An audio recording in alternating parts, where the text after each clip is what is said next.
Good evening, everyone, and welcome to the official ARK Podcast, number 94. My name's Brad, and I'm here with the core team. Your host tonight, as always, our fantastic leader, Atlas. The floor is yours, sir. Thank you very much for the introduction, Brad. And folks, welcome back to another edition of the ARK Nightly Podcast. This is our 93rd consecutive podcast. We've got a great crowd here. We've been actually hanging back and starting a little bit late tonight with some questions. We talked about golf and the golf clap and understanding a little bit about that whole great culture of the sportsmen who play golf. The project's looking amazing. Price holding steady, $5.71, 4.6 million market cap, pushing again close to the 4.7. Spark prize pool is at 186.10 ARK. That is a street value of $1,062.63. So far, we've had 45 consecutive Spark winners for a total street value price of ARK deposited into their accounts to just take their ARK investment to a whole nother level. We call it Nitro. I think we might call it the Nitro prize pool because it just really just has such a huge effect. So far, there's been $37,046.37 awarded to the 45 lucky winners.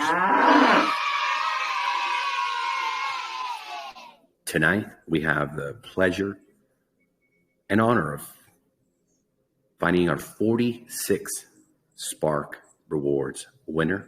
We're going to be doing that shortly for all of you here live on the podcast. Before we do that, we have an amazing guest, the man, the legend, the drip guide, Sir Brandon, here in the house. I think the Queen of England has requested before she passed away to knight him. So let's see if King Charles might continue with that mission to get him all set up over there with the Brits. Shout out Sir, to the Brits. Drip guide, I don't know about all that. Yeah, happy to be here. It's a pleasure to have you, sir.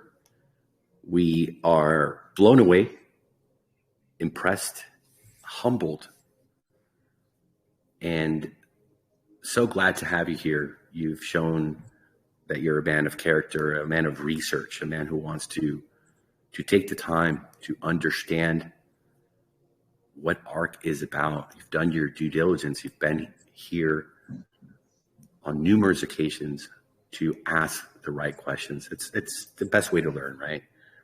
Why this? Why that? How? And you've had that light bulb moment, the aha moment, right here before our very eyes. And I think it's a great opportunity to really thank you, applaud you.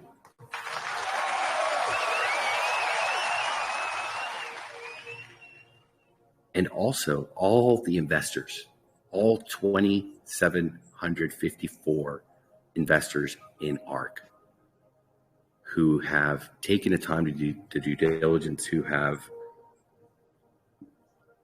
spent their time asking the questions, being a part of this community, integrating, some of them becoming leaders, some of them doing YouTube videos for the first time, quite a few of them becoming Medium article writers for the first time, and developing a network of not just their friends, families, and, James at the water cooler, right? Just going out into the interweb and sharing their knowledge, sharing their experience, sharing what they find special and different, sustainable on a long-term basis with so many other investors who are also seeking refuge, who are looking for safe passage through the crypto ice age, as some are calling it, to stay afloat from the crypto abyss that so many have fallen into. So thank you for your interest. Thank you for your vote. Thank you for investing your capital and becoming a part of this project. We're just getting started, so much ahead of us. We are very excited. Tomorrow, folks, we're going to an AMA on Discord with the Obsidian group of investors. There's 20,000 educated, expert DeFi investors looking for passive income, looking for a solution to the puzzle, looking to fulfill their financial plans and find an opportunity that will be sustainable through these hard times. So we're putting on the tuxedos for tomorrow, folks. I already had my wife go ahead and press my bow tie, and we will be there doing what we love to do, which is talking about ARK to potential investors and bringing them in. White glove service, calm, cool, collected, empathetic, and ready to educate and explain to folks why we've built this and why this community is thriving as these contacts continue to print.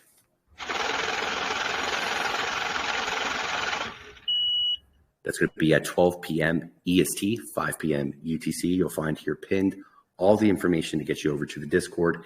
Then on the 5th, we are playing poker again on Discord. That's going to be at the Pillars. Fantastic group, great AMAs. Mad Hatter, shout out, sir. Fantastic individual. He's the Joe Rogan of DeFi. The man knows how to start a conversation and really understand the motives. Why are people developing projects? Why have teams come together? Why are communities banding for projects? So we're going to have James Pelton. We're going to have other project developers sitting at the table for the chance to win for their project up to $10,000 and bring it all back home with the trophy. I don't know if they have a trophy, but they should. We're going to be there. It's going to be a great time. You can buy NFTs that cost $5.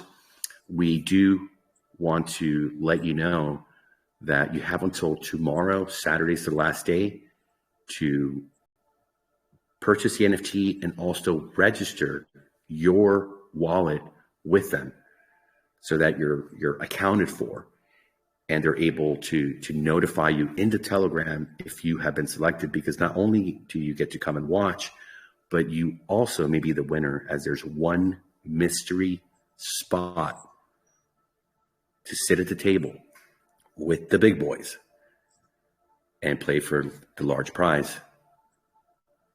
And that could be you.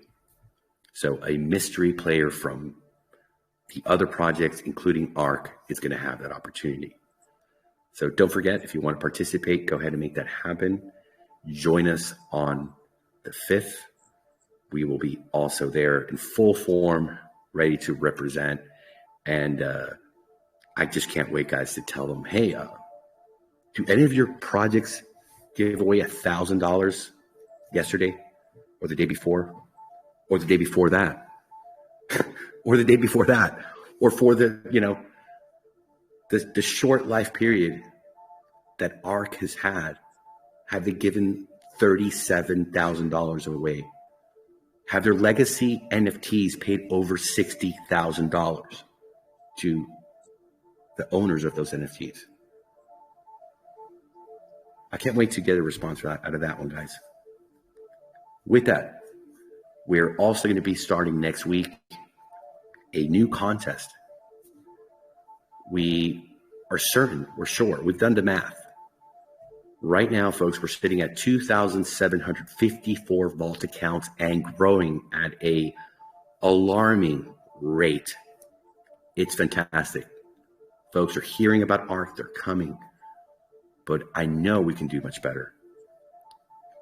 If everyone here would teach one, bring one person, educate them, and bring them into the system, we would double the amount of vault accounts here.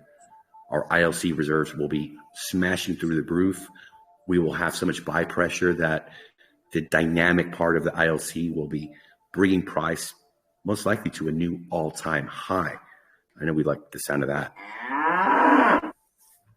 And it's important to understand that every single one of us knows somebody, and we can be a part, be a catalyst into amazing growth.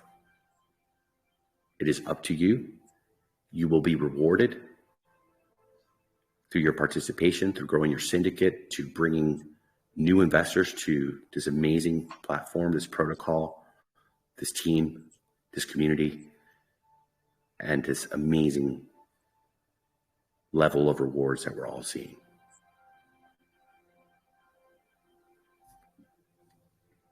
We're going to have a prize for the wallet that brings the highest number of capital to their syndicate. We're going to have a reward for the investors that have the largest number of direct folks coming and joining under a syndicate. And we're also going to have a reward for the little guy who just brought in one person, which is really all we're asking. And we'll have massive growth. So there's a chance for everyone to participate and to win. Let's get this crypto. Yeah, let's get this crypto. Baby. Oh, god damn. Oh, yeah, let's get this crypto. Let's turn it over to Mr. Brett Norden. What updates do you have for us, sir? Man, you stole them all. I guess I can talk a little bit about the PWA stuff we talked about earlier. Looks like we're going to be able to do a walkthrough of the V40, which is our ultimate stretch goal for the mobile web app and the design, layout, functionality as it stands with the products that we have in play today. So we're looking at maybe Monday or Tuesday doing a Figma walkthrough, kind of a screen sharing, showing the functionality of the design that's been completed by a world-class app developer. So that's pretty exciting.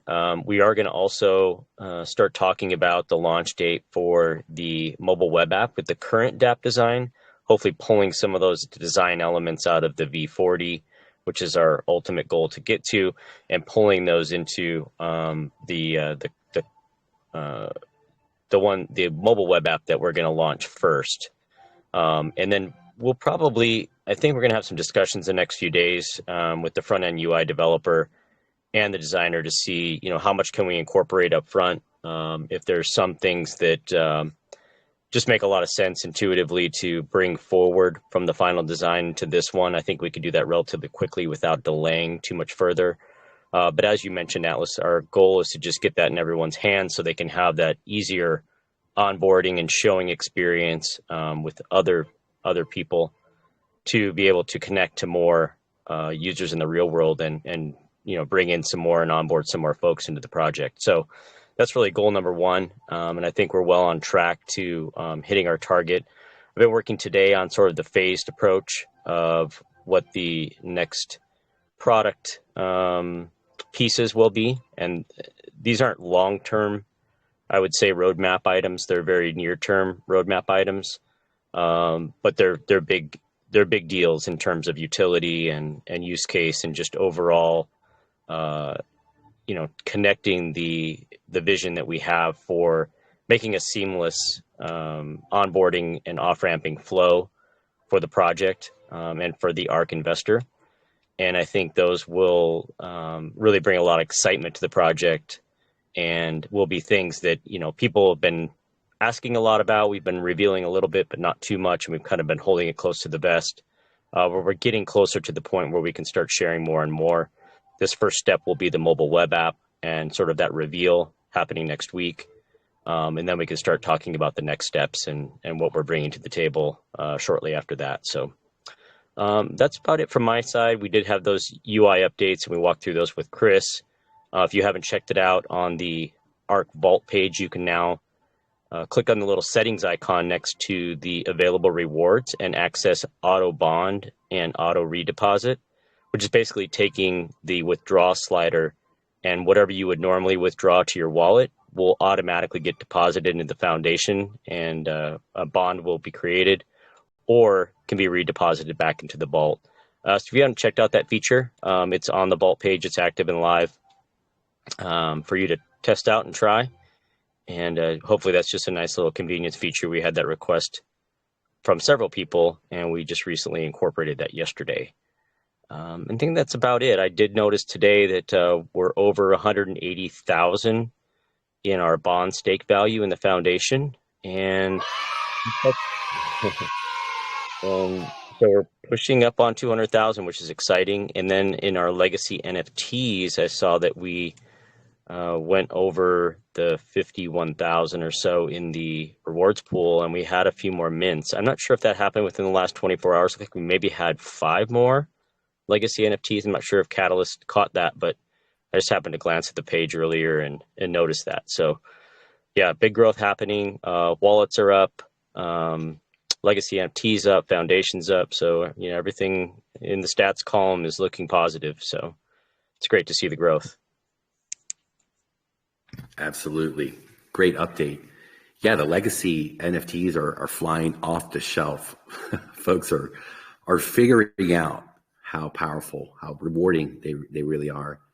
And we're looking forward to when we start to make the announcements of what's cooking here. What's in the oven coming forward for all of us. And it's going to be pretty exciting. And I think there's going to be a massive, massive demand for the subscription of those legacy NFTs. And seeing also the Bond LP grow is really showing us that folks are also understanding that product, having the ability to be liquid, BUSD in or out, or go in directly from your ARK. You'll save 3% on taxes if you just go directly into the Bond LP with your ARK rewards, and getting that 100% APR, having the opportunity to qualify every single evening for the Spark prize pool. Absolutely fantastic. Education really does go a long way, and we're seeing the folks figure it out. Beautiful. With that, Coach Brad, you have really an amazing guest here tonight for the All Aboard sessions. I'm going to turn it over to you, sir. All aboard! Thank you very much, Atlas. Great updates there from both you guys. And yeah, really exciting one tonight. We have Brandon from the Drip Guide, who has, just come on board the ARK and just seems to be taking over.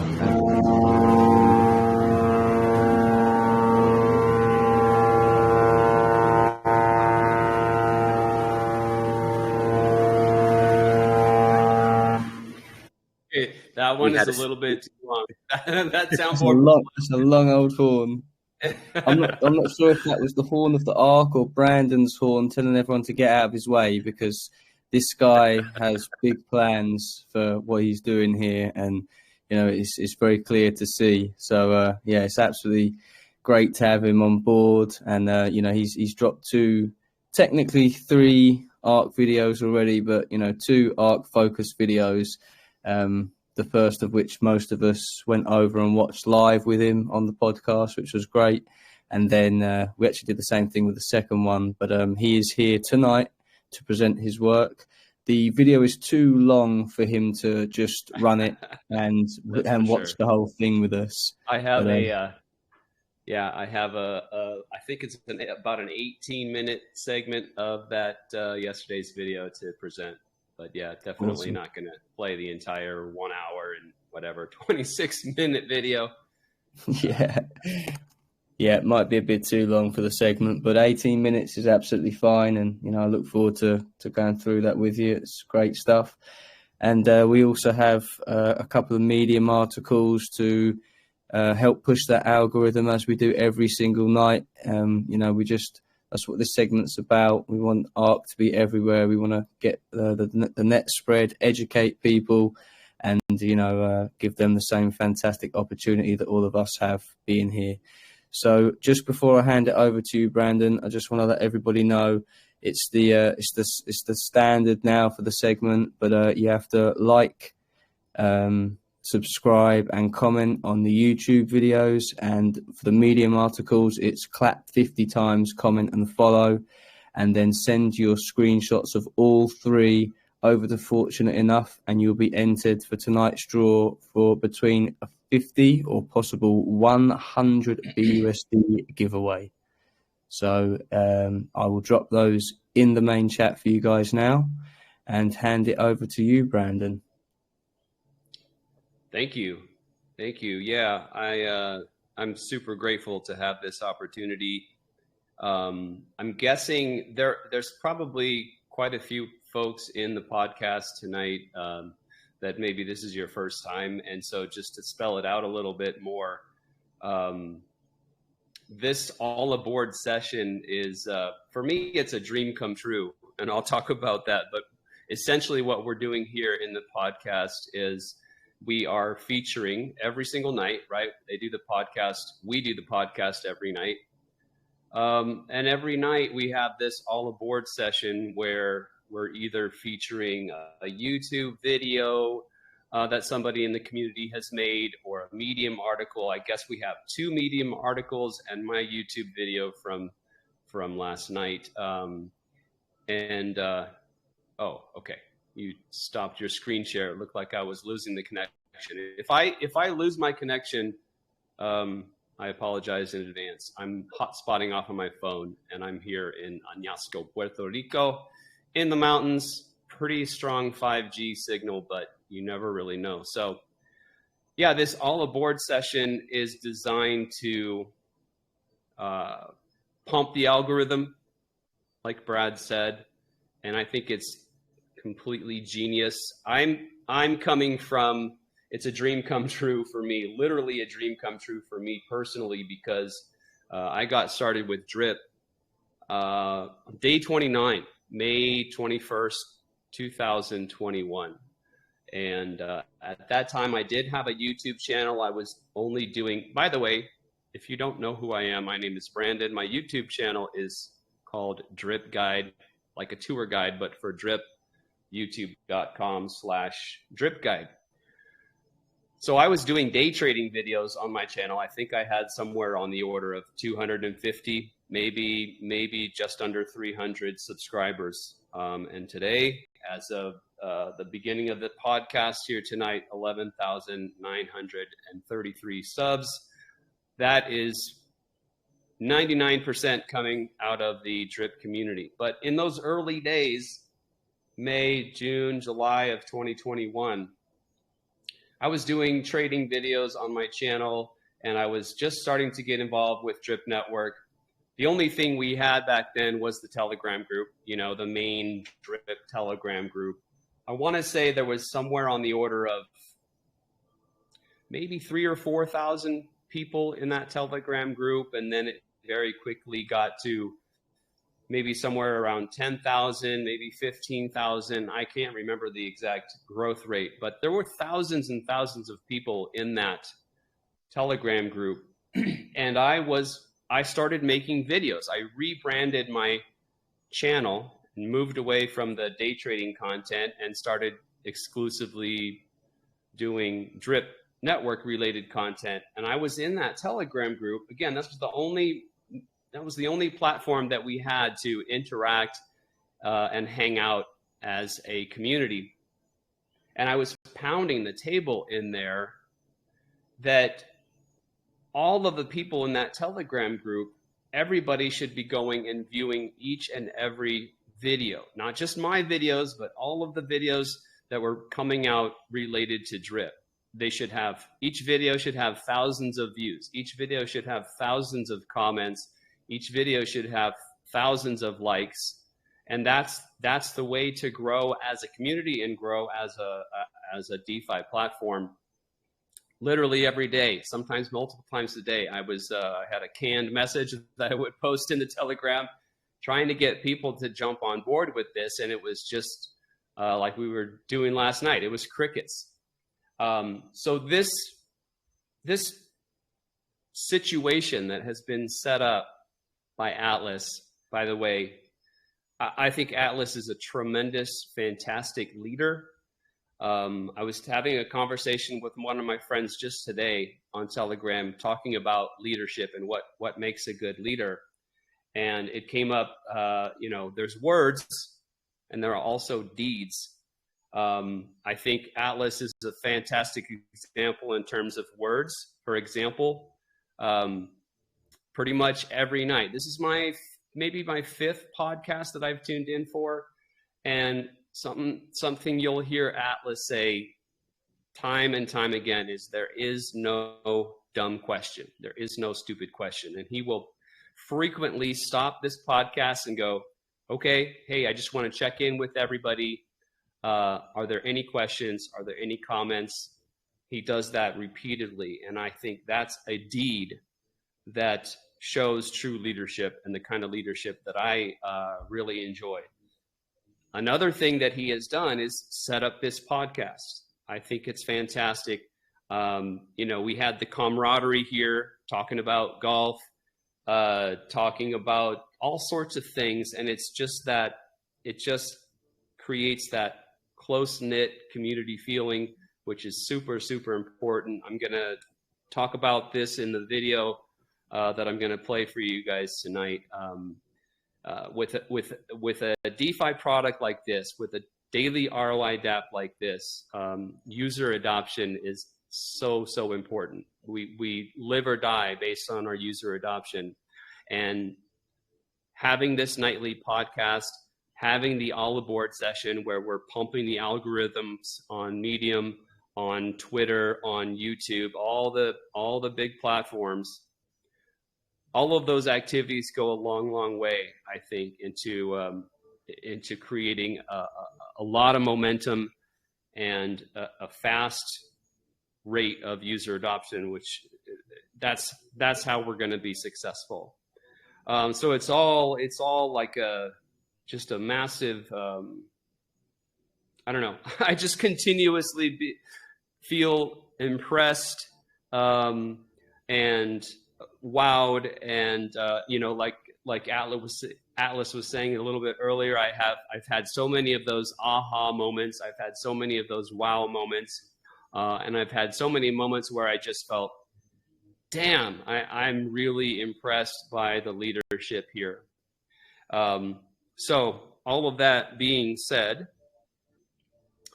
the all aboard session,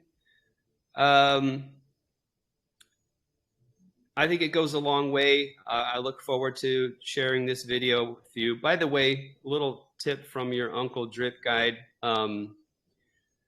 With respect to the YouTube algorithm, views are important, likes are important, comments are important. But there's another factor that is somewhat overlooked, or maybe extremely overlooked, and that is the view time. So I would look at my dashboard sometimes and I'll see that somebody, on average, the viewer might view 2 minutes, 3 minutes, 4 minutes of whatever, a 20-minute, 30-minute. My videos, 20 minutes is extremely short for my track record. But anyway, that's a very important piece of the YouTube algorithm. So 2 things on that. One, you can watch it on 2x speed. That is very helpful for my videos in particular, because I pontificate, I ramble, I go on tangents. And if you can watch through the entire video on a 2x speed, that will be a much lower time commitment. Also, you can easily just mute that tab on your browser and go off and do something else. And just the fact that you're tuned into that video and you're watching that entire video from start to finish, that goes a long way into pumping the YouTube algorithm.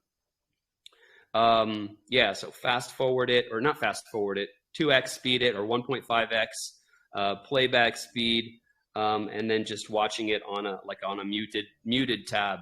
Very, very helpful. My mouth is dry. Give me a moment.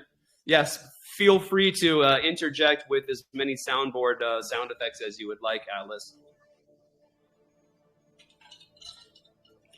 As I get a sip from my. We need to incorporate that alpha here, guys.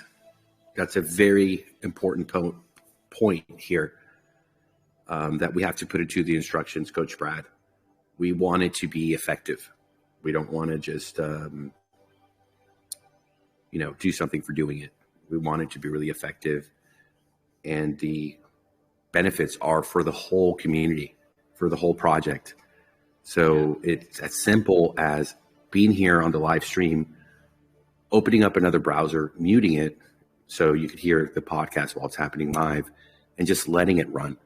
Have 3 browsers at the same time. If we're doing 3 videos, it's very simple. You want to go to sleep, leave it open. You want to do it 3 times a day, do it. We have to support our content creators. Some of these folks we've paid, to do videos for us. They haven't been always very effective. What is effective? Community-based content. So we need to rally as a community into these things. So we'll spell that out, and thank you for letting us know. That's extremely important. That's one of the things that I do when I'm going to hire a YouTuber.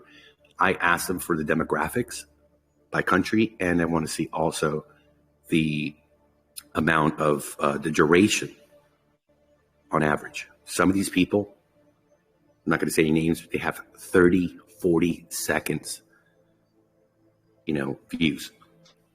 And, that says a lot. It's not effective. Absolutely. Atlas, to that point, just in the algorithms that are used, with Medium articles, YouTube videos, stuff like that. I mean, you can put ARK into a Google search now, and a good bit of stuff will come up. But maybe adding some kind of a sidebar, on the right side of the website, where these, YouTube videos could be.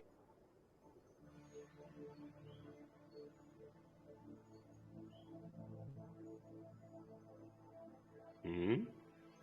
I think we lost you again, Chris. Chris. Yeah, actually today we were looking at this platform. I don't know if you've ever heard of it, but it's called Gleam. And it picks up all the data for folks. Have you heard about that before?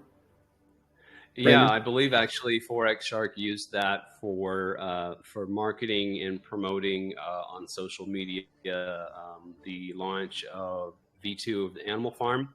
So there's Gleam is a thing that I've heard of only through Forex Shark. There's another platform called UpViral, which I think is very interesting, and it's a platform that's designed to really pump those social media algorithms such as Instagram,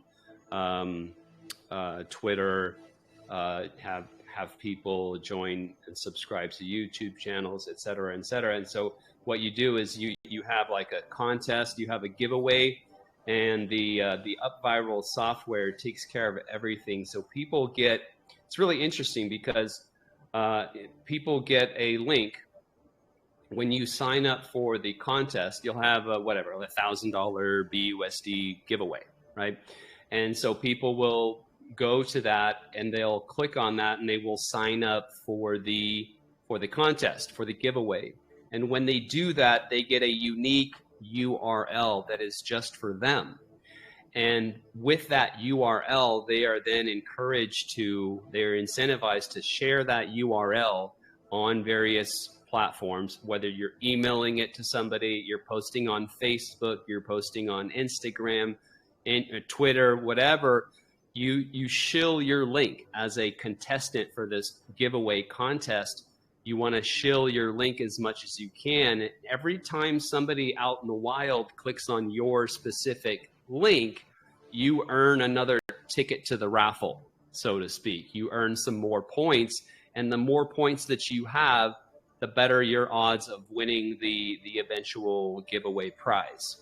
And so it's a system that encourages or generates almost a viral, well, not almost, it generates a viral response to your website or whatever that you're trying to promote, because everybody that's signing up for the contest then wants to accumulate more and more points so they have a better chance of winning. So they're literally grassroots advertising your promotion for you for free. So you might want to look into that, and it's something that you can build into the Arkfi website, for example. Yeah. We will. We were looking at Gleam today because we wanted to kind of just really upgrade what we're doing here on the podcast. There was an investor that came in and said, "Hey, I'm sleeping during the podcast, but I want to participate. Can you give us the links earlier so I could accomplish the task and be a part of this, and also be a part of the drawing every 24 hours, every podcast?" And that set, the tone. Let's go down the rabbit hole. Let's start looking. Let's find the tools so that we can, like anything, you start a process and then you find the most efficient way to make it happen and to grow and expand it. So we're going to be on that. Absolutely. To get more engagement, because when I say, and you've heard me say it, hey, we have 2,500 investors here. We should have 2,500 likes. Subscribe. For anyone that is coming here and is invited. People are rocking multiple wallets, but sorry. But you see what I mean? I mean, we have an amazing community, and we need to laser focus all of that energy, which comes down to the click of a finger. That's how difficult it is to really have an impact and make the best use of this power that we have as a community, and wanting to extend that and wanting to grow that. So thank you. Yeah. I'm glad you know about it. And we'll talk about that a little bit later. Up Viral is the Up Viral is the name of that platform, and but not even that to the side, just the all aboard segment that we're doing every evening is tremendously powerful. And you guys don't have any idea, but 10,000 views on a YouTube video is really big. Not only for, I'm not in YouTube for the money at all. As I'm going to talk about, I have a deep, deep passion for teaching. That's what I do. And so I'm on YouTube because I absolutely love it. I can't imagine a more fulfilling, fun, just out of this world pursuit for me to engage in. But some of the smaller YouTubers that are out there talking about ARK, for someone like that to get 10,000 views or even 3,000 views on a video, that would be absolutely gigantic. So as the ARK community grows, and we continue this podcast and we continue the all aboard segment, I think that's going to be tremendously powerful. And again, this is just another feather in the cap of Atlas and what he has built here. And it's another feather in the cap for ARK in terms of massive, massive user adoption. It's really, really, really important. I think we have, again, I'm stealing my own thunder in the video that I'm going to play, but just to really quickly, go over it. I think we have a tremendous, awesome product. I think the design is on point, and I think that internal ROI, which I'm going to talk about in the video I'm going to play eventually, I think it's just right. I think it's a Goldilocks level. It's nice, but it's not too nice. And so, but you got to have user adoption to keep up with that. It's just the nature of the beast with a platform, with a product like this. You must have user adoption. You must have new incoming capital flows to support the value, the dollar value of the free tokens that everybody's earning in the system. And again, I'm stealing my own thunder, but Yeah, so I'm not sure how many of you listening right now know who I am. I'm not sure how many people have actually watched one of my videos on YouTube, but so I wanted to tell you just a little bit about myself, my background. I was a nerd. I was a geek. I guess it's better to call it a geek than a nerd. In school, straight A's, the whole 9 yards. I went to undergrad born and raised in California, so I went to the same undergrad where my dad went, Redlands, California, in Southern California. Got my bachelor's in engineering. They just had one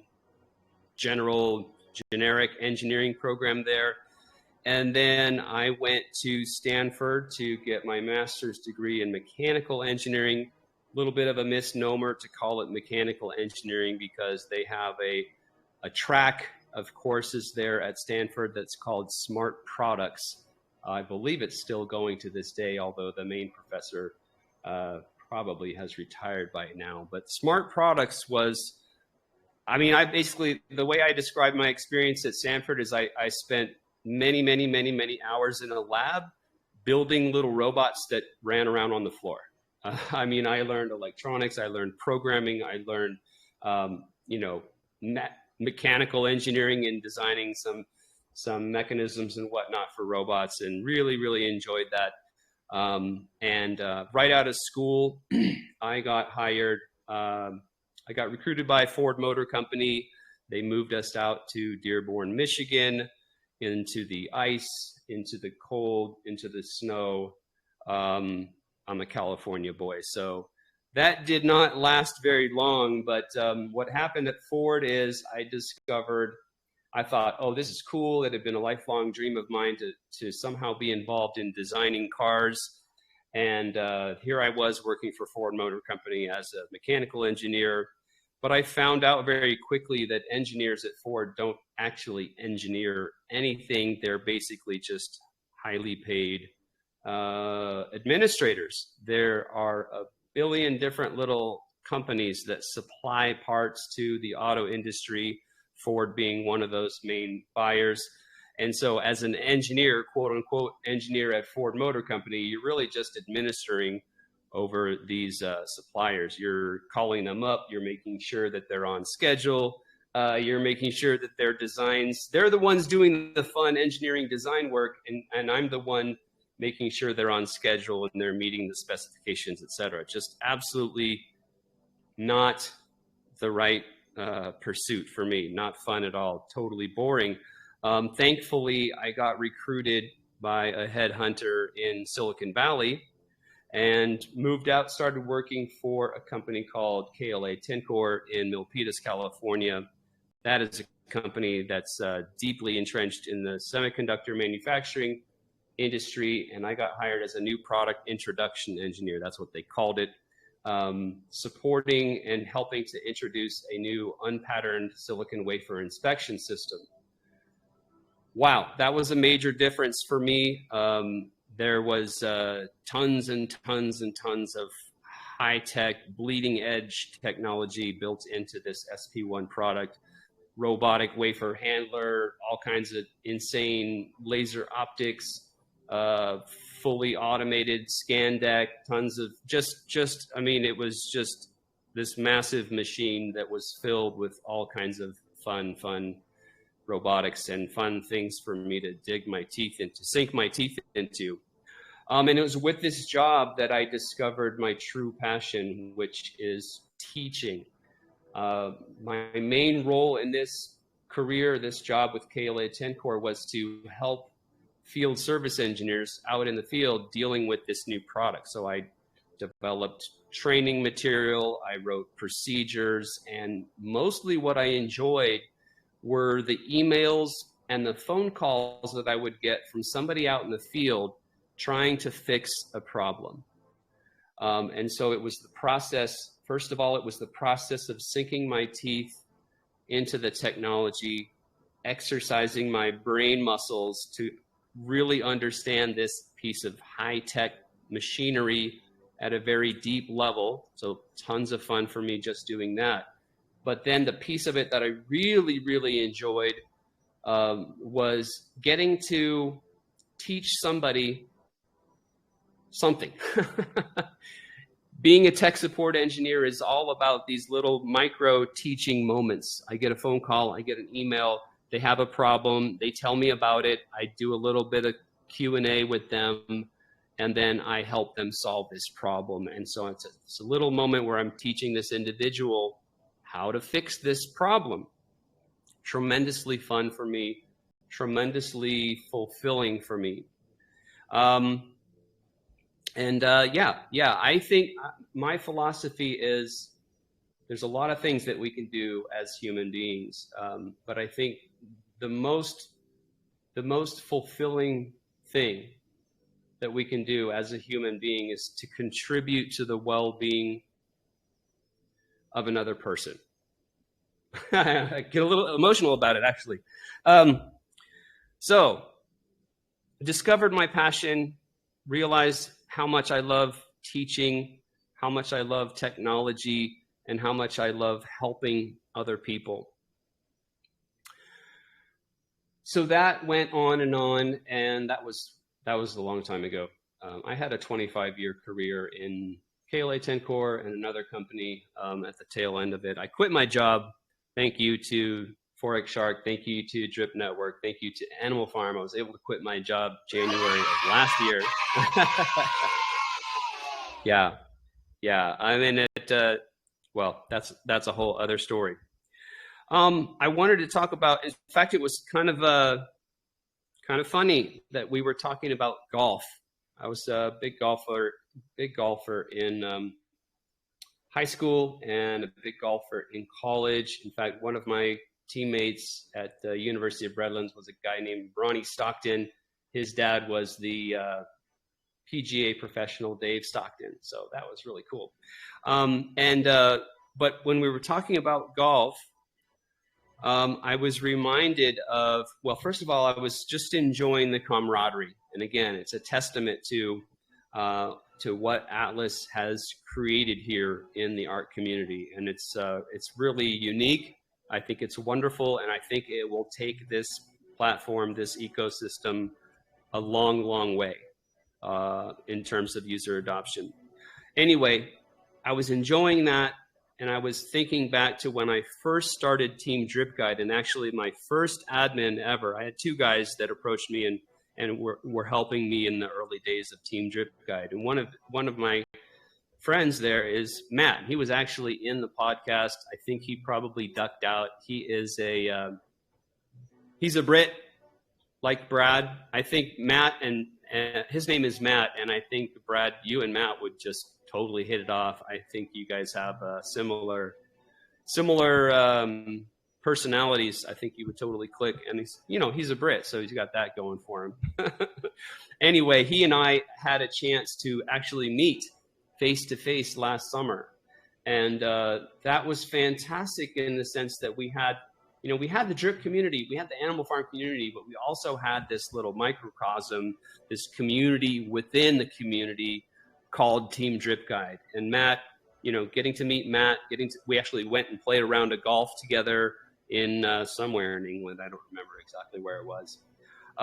But yeah, that was fun listening to that, enjoying the camaraderie, and remembering back to my experience of meeting up with Matt in England, one of my first admins. So yeah, I can't say enough about Atlas.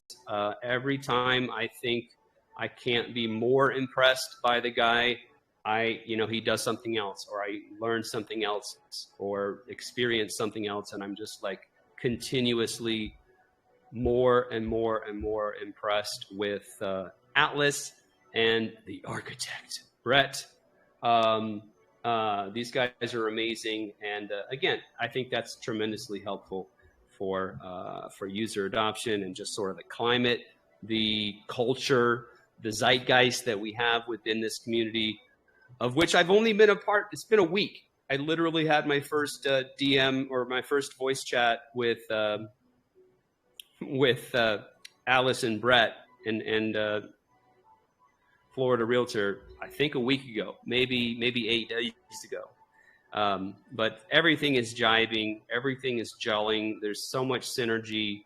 It just feels, I mean, it sounds corny as hell, but it feels like home. It's like after a year and a half, almost 2 years in DeFi, I'm like breathing a huge sigh of relief, there's just this nice, warm, fuzzy, comfortable feeling here. I'm loving it. So let's see. I have my notes here. Fiat.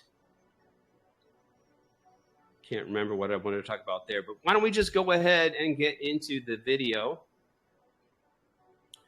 And I'm sure I will think of more things to talk about. That is kind of my MO. That's why my live streams are so difficult for me to keep constrained to merely 1 hour. I can't even do that. It's always like an hour and 15 minutes at least. So,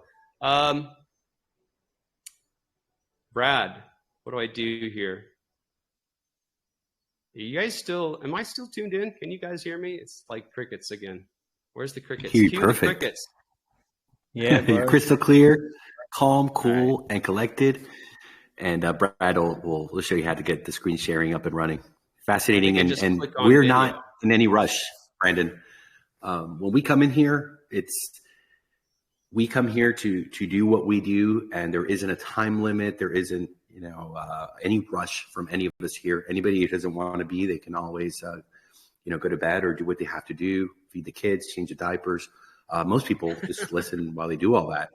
So take your time. I love the way you're conducting the presentation. I love the introduction and the story about your life and the robots and the golfing and man, you are at home. And it's not just only for you, it's for any member of our community. This platform, this project is really community based, and we haven't even seen the likes of the folks that are going to be coming and joining us and doing their presentations and really becoming a pillar of this community and being an integral part of everything that we do here. So thank you. Keep going, man. Awesome. Yeah, it's, I'm just reminded of that line in I don't remember the name of the movie, but the line is, if you build it, they will come.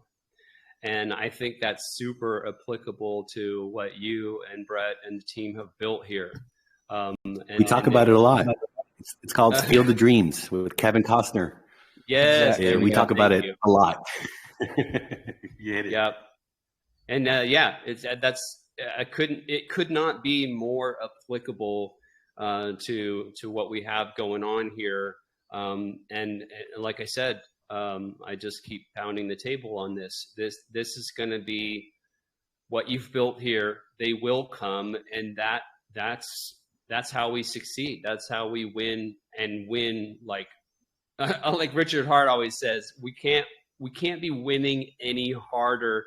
I think that's what we're going to be saying, in the coming days and weeks and months with respect to ARK, is we're just going to be like, damn, we are winning so hard right here, because if you get that user adoption, man, this thing can go viral in a heartbeat.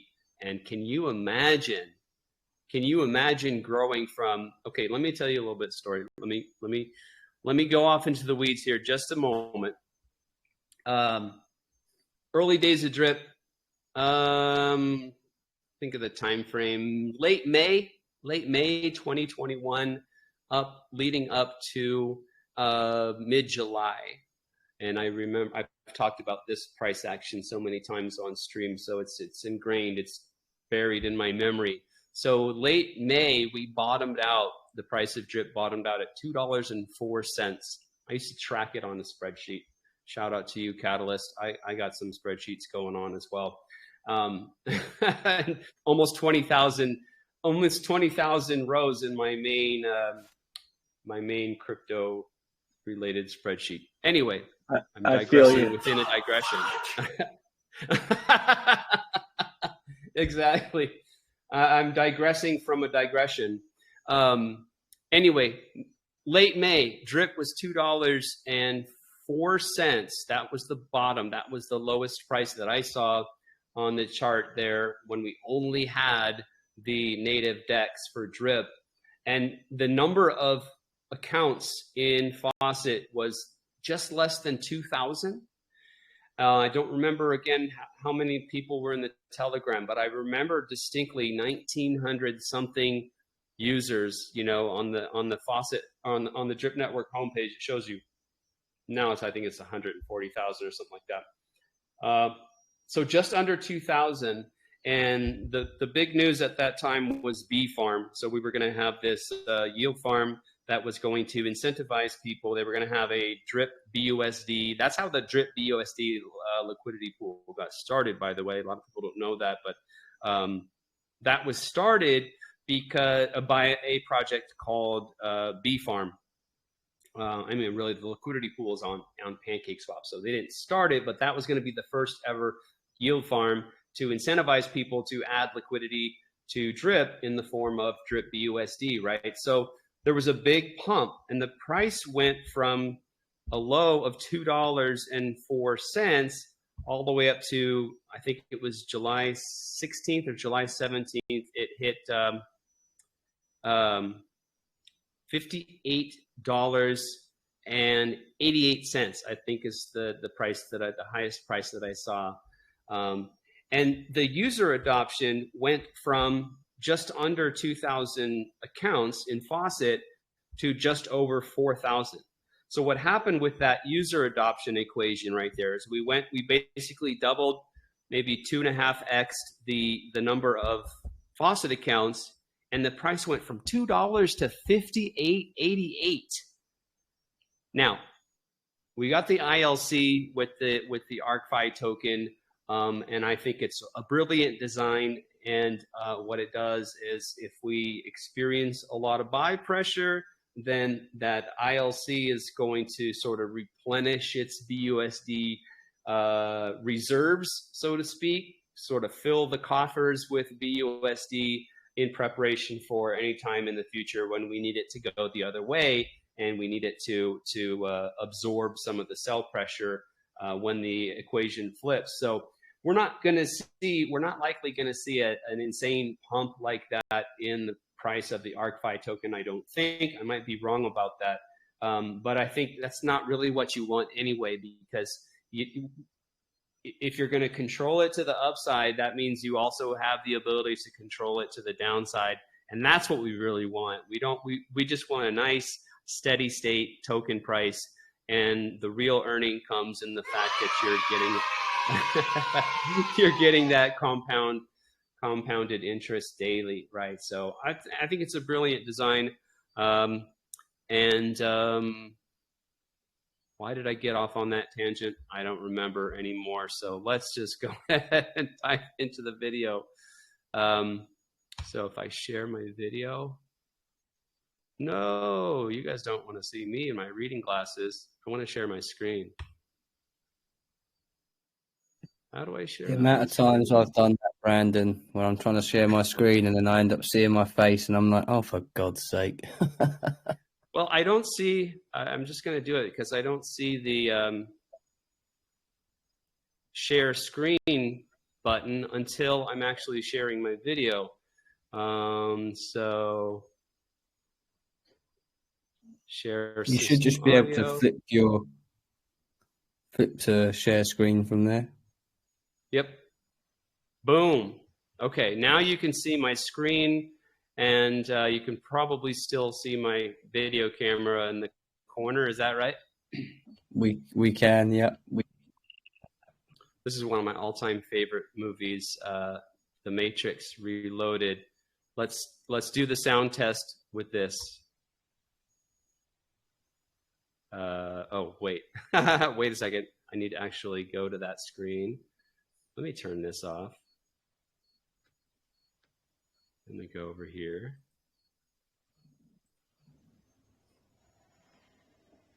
Hello, Neil. Who are you? I am the architect. I am Brett. I am the architect. I am the architect. Who are you? I am the architect. Okay. So was that sound coming through all right? Yes, sir. Right on. Okay. It's kind of quiet in my headphones here, but as long as you guys can hear it, I said this stuff, so I don't need to hear it all that well. Before we start, okay, real quick, yeah. if I may. Yeah. Brad, did you pin and post so that everyone here can participate? Could you explain real quick? Did you already go through that process? Because we want everyone to participate to be able to qualify for tonight's 50 BUSD giveaway. Yes, that has all been done. I can go back through it if you want us to, because we've had quite a long chat. Just for a quick moment so the folks that are here can participate. Thank you. Yeah, awesome. So there are 3 videos posted and pinned in the chat. And what you need to do, sorry, that's not true. There is 1 video and 2 Medium articles posted and pinned in the chat. You need to clap 50 times on the Medium articles, follow and comment, and then like, subscribe and comment on the YouTube video, and send all 3 of those screenshots to Fortunate Enough to be entered in tonight's draw for a possible between 50 and 100 BUSD. Yeah, I don't see the link to the video on the pin.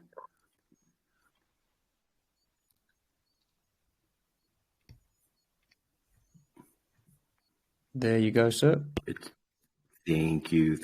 Great job, Coach Brad. All right, let's get this crypto. Yeah, let's get this crypto. Oh, god damn! Oh yeah, let's get this crypto. My favorite part of that is, oh god damn. Okay, we're up to so real-time update there. We are up to 11,949 subscribers, so we got a bump there of 16 subs. One moment. Google is picking the perfect time to verify that it's actually me logged into my YouTube channel. Notification was better do it because we want to see the architect again. I mean, I gotta watch that at least 3 times. I'm like, wow, that was brilliant.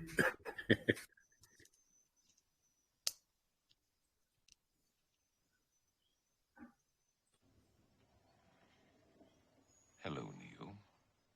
Who are you? I am the architect. I'm gonna let it run. I created. Give me 1 second. I've been waiting for you. Right ahead. Have many questions, and though the process has altered your consciousness, you remain irrevocably human. Ergo, some of my answers you will understand, and some of them you will not. Concordantly, while your first question may be the most pertinent, you may or may not realize it is also the most irrelevant. Why am I here? Your life is the sum of a remainder of an unbalanced equation inherent to the programming of the Matrix. I'm back. I am the architect. Yeah, it's weird. Google is telling me to check my phone to verify that it's actually me. I went over and checked my phone and no notification, but I don't think there was going to be an issue because I'm just playing the video rather than trying to edit or do something else. So first of all, again, 1 second. I want to... Brandon, real quick. Brett wanted to say something real quick. What was that, Brett? About the architect? Let's see if he comes back. Oh no, I haven't seen that in a long time. It's pretty funny. Yeah, thanks for showing that. I think we got to put that into the meme contest for sure. You got a really good meme contest happening. All right, Brandon, it is all back to you. Yeah, go ahead. Awesome. So yeah, just to reiterate those couple of tips, one thing is you can go, I don't know if you guys can see the little pop-up menu here. If I go to settings and you go to playback speed, you can crank it up to as high as 2x And that makes it a lot easier to get through one of, especially my videos. Like I said, I just ramble and go on and on and on. And so that's a good way to really pump the algorithm to listen to the whole thing through. Also, of course, there's the little mute button right there. So you could literally just leave the video running on a tab, go off onto your other. For me, I have like 37 tabs. This is my other browser window. If you could see my other screen, yeah, I usually have 37 to 40 open tabs at a time. So you can just leave a video running sort of in the background there, go on to some other tab, do your business, do whatever you do on the interwebs. And that is really helpful for the algorithm. Also, if you're trying to watch one of my videos, I'm not the only YouTuber that does this, but I discovered this maybe a year ago, where you can put these time codes either in the comments or right here in the description. These are super handy, especially if you're trying to hunt down some information. You can see just really briefly whatever I talked about in the video. And then, of course, you can click on whatever time code, and it's going to fast forward right to that moment. So without any further ado, I'll open this up a little bit further, and oh, I had it muted. Balance for the first keyword, the first code word for the first airdrop. So we have with Drip, and we have with ARK, the ARK Vault, we have this daily ROI DApp. Let me show you this. And I shout out to my neighbor here, or at least the Airbnb's neighbor over here. I just met this guy, Eli, and had started talking his ear off, of course, as I do, started talking about DeFi. And I was explaining the way a daily ROI DApp works. And it's really, you have to strike a balance between two different things. So on one side of the equation, you have what I call internal ROI. And so these systems are a system where you put in a certain number of tokens, and then over the course of time, you're withdrawing more tokens than whatever you put in. So when I say internal ROI, I'm talking about the rate at which users of the system earn free tokens, and also like the amount of free tokens that somebody can earn in the system. That's the internal ROI. They can maybe earn a lot of tokens in a very fast manner, or maybe they just earn a smaller amount of tokens, and maybe it's drawn out over time. So that internal ROI of the system that you're looking at, maybe you're considering an investment, that is one factor in your decision. Is what's that internal ROI? How quickly am I going to be able to earn free tokens in this system? And how many free tokens am I going to earn? On the other side of the equation, you have what I call user adoption. So what happens with cryptocurrency, what happens with DeFi, is not many people know about it initially. They don't know the system even exists. And then people start to learn about it. People start to, the word spreads, and you get new people coming into this system. And when that happens, of course, they're bringing new capital. So on the one side, you have the internal ROI, and on the other side, you have user adoption. You have new users coming in, you have new capital flowing into the system, flowing into the token, supporting the value of all those free tokens that people are earning in the system. And it's a constant balancing act between those two functions. Drip was, you can think of Drip as, I shouldn't say was, Drip is a bit of an experiment. Drip is the OG when it comes to these kinds of daily ROI dApps. I know that Drip is actually a fork of something called Bankroll Flow, but really Bankroll Flow kind of crashed and burned. I think it's still running. I think people are still withdrawing tokens, and it still has some kind of tiny value, but Drip is the OG, and it's kind of experimental, and nobody could have predicted the future as far as how would that balance actually play out. Are the rewards, is the new user adoption and the inflow of capital, is it keeping up with that internal ROI, or is it not doing such a great job of keeping up with that internal ROI? Is it not keeping up with the rate at which people are earning free tokens in the system. And unfortunately, it is what it is. You can't argue with the price chart of DRIP. You can't argue with the fact that the balance isn't quite there. And I'm not trying to throw shade on DRIP. I'm certainly never going to throw shade at Forex Shark, the developer of DRIP and also the developer of Animal Farm. I would never bet against Forex Shark any day. But that being said, there's an imbalance here. That's obvious to anybody who looks at it. So that's just to tell you a little bit of the reasons why I initially was like, okay, I'll take a look, because I hear about these different dApps a lot, right? And I've ignored every single one up until a week ago when my admin Shannon, Florida Realtor, brought up this ARK platform to me once again. And I thought, well, let me take a look and see if there's a possibility that ARK, being the same kind of daily ROI platform where users are earning free tokens over time, maybe this system will have a better ability and strike a better balance between that internal ROI and the user adoption coming in. One of the things that affects, let's talk about internal ROI for a second, and this will get into why I think ARK has a better chance of striking a better balance. So there's two parts to it. There's the internal ROI and there's the user adoption. We're going to talk about both. With internal ROI, compounding is a major factor.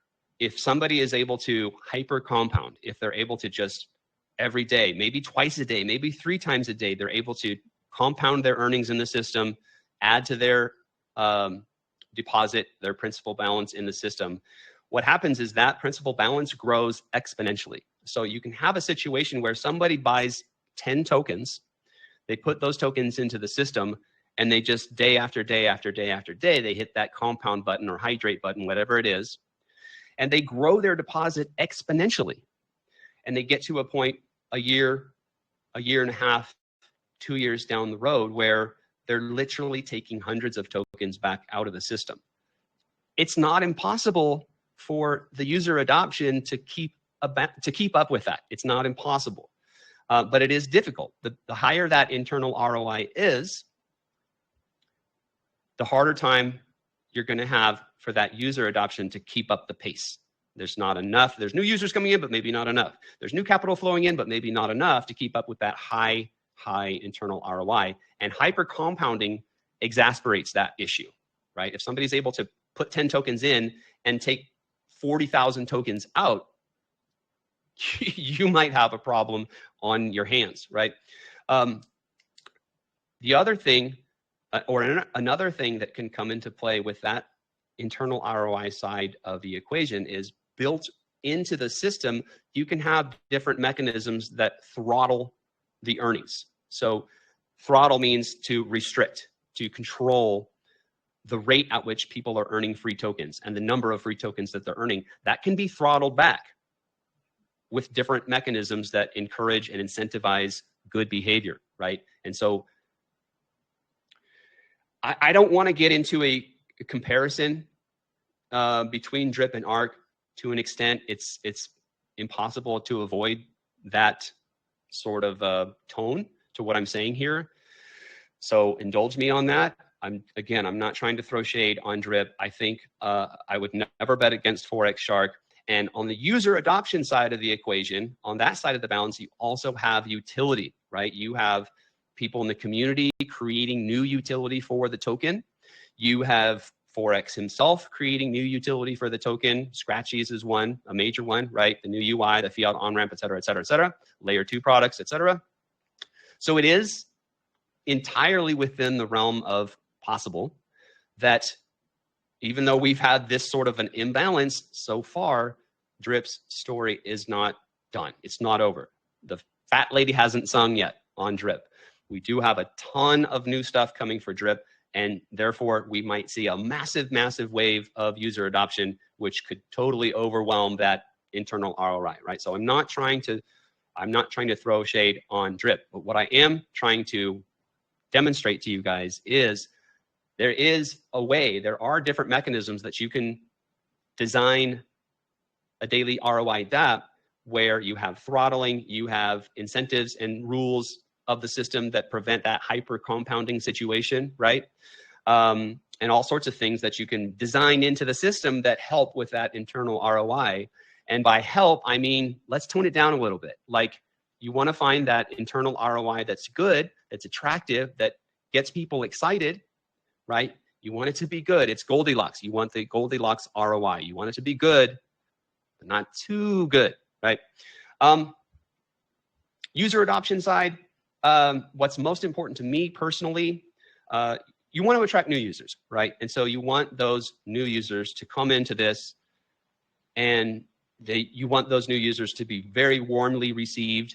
You want a culture and an environment in that community that's very welcoming, that is very friendly, that is very professional. And you want, in my opinion, you want an environment where learning is highly encouraged and facilitated, right?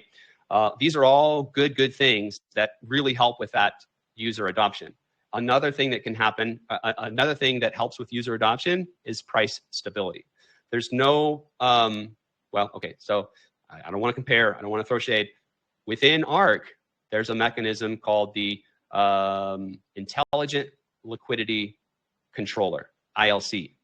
And what the ILC does is it stabilizes the price. And so if you have a nice stable price, and there's other things involved here where people can't dump the token. They can't even buy the token and hold it out in the wild, as Atlas says. You can't even buy the ARK token and hold it in your wallet.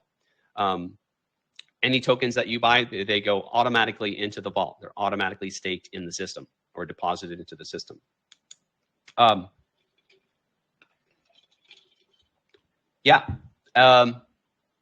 lied about having anti-dump. Yeah, I'm not super, I mean, I've heard of Furio, but I'm not super familiar. I never invested, obviously. But what you're talking about, they even lied, the developer lied or the team lied. That speaks to my next point, and the point that I really focused on Monday's stream, which is trust, right? And for me, again, the environment that I stepped into, the fact that the founder of, I mean, I was just DMing with the founder today. The founder was very open and honest and welcoming and friendly, and actually took the time to interact with me and have a conversation with me and field all of my questions and all of my concerns. He was right there. Brett, the architect, was right there. So I had a very positive experience. You can watch the Monday video. For me personally, it just established this level of trust that I found to be completely refreshing. Another thing that goes along those lines is the fact that they do a daily podcast. It's not really a podcast per se. It's a voice chat in their Telegram group, t.me/official ARK. Anybody can join that Telegram. Anybody can tune in for the podcast. And they do it every night. Atlas, the founder, is in there. Brett, the architect, is in there. Coach Brad is in there. The rest of the team is in there, almost without exception, every single night. And so in my mind, the fact that these guys are taking this much time, they're putting forth this much energy, they're right there. I can have a conversation with the founder and all these people, the entire team. I can converse with them every day if I want to. That speaks volumes for me. That establishes a level of trust for me on a whole other level. And so that trust plays into it big time. That's huge for user adoption. And so that's one of the many reasons why I believe that ARK can be tremendously successful, because they have that internal ROI that's nice and tasty and juicy, but they have the throttling mechanisms. They have incentives set up such that, good, but not too good. And then on the user adoption side, they have this amazing, trustworthy team that's fully accessible and is just giving it their all 7 days a week in the podcast every night, and on and on and on. Plus, plus there's more, which I'm going to get into. I'm kind of rattling on, aren't I? Price stability. Oh, the system is set up within ARK such that investors are able to ROI very, very quickly. That means people are able to recoup their initial investment very quickly in a matter of, I don't know what it is on the math. Somebody could probably throw that in there in the chat. But what's important to me, and what's important in terms of user adoption and user experience, is an investor that has been able to ROI in the system very quickly in a matter of weeks, that's a very happy person. And that is a person who will gladly talk about ARK to their friends, to their family, to their coworkers, to everybody. Anybody who will give them the time of day, you can bet that that person, being a happy, fulfilled, ROI'd, fully ROI'd investor in ARK, boom, they're going to be talking about ARK. That's going to send the user adoption to the stratosphere, right? I think that's what's going to happen. Ricardo, the CWR, the compound reward ratio or compound withdrawal ratio in the ARK Vault system is kind of one of those throttling mechanisms I talked about. It's also a mechanism that helps with price stability. If people are taking a little bit out of the vault every day, and you don't have to, but theoretically, if people take a little bit off the table every day and sell that little chunk of tokens every day, that leads to a sort of a steady price, right? As opposed to somebody hyper compounds to the point where they have, 220 tokens a day and they're hitting the market with that big bag every single day. And by the way, they have multiple wallets. And by the way, there's more than one of these people. You have a situation where you can have a big imbalance between the supply of tokens on that market and the incoming demand for the token. Anyway, thank you for the comment there. So the thumbnail today was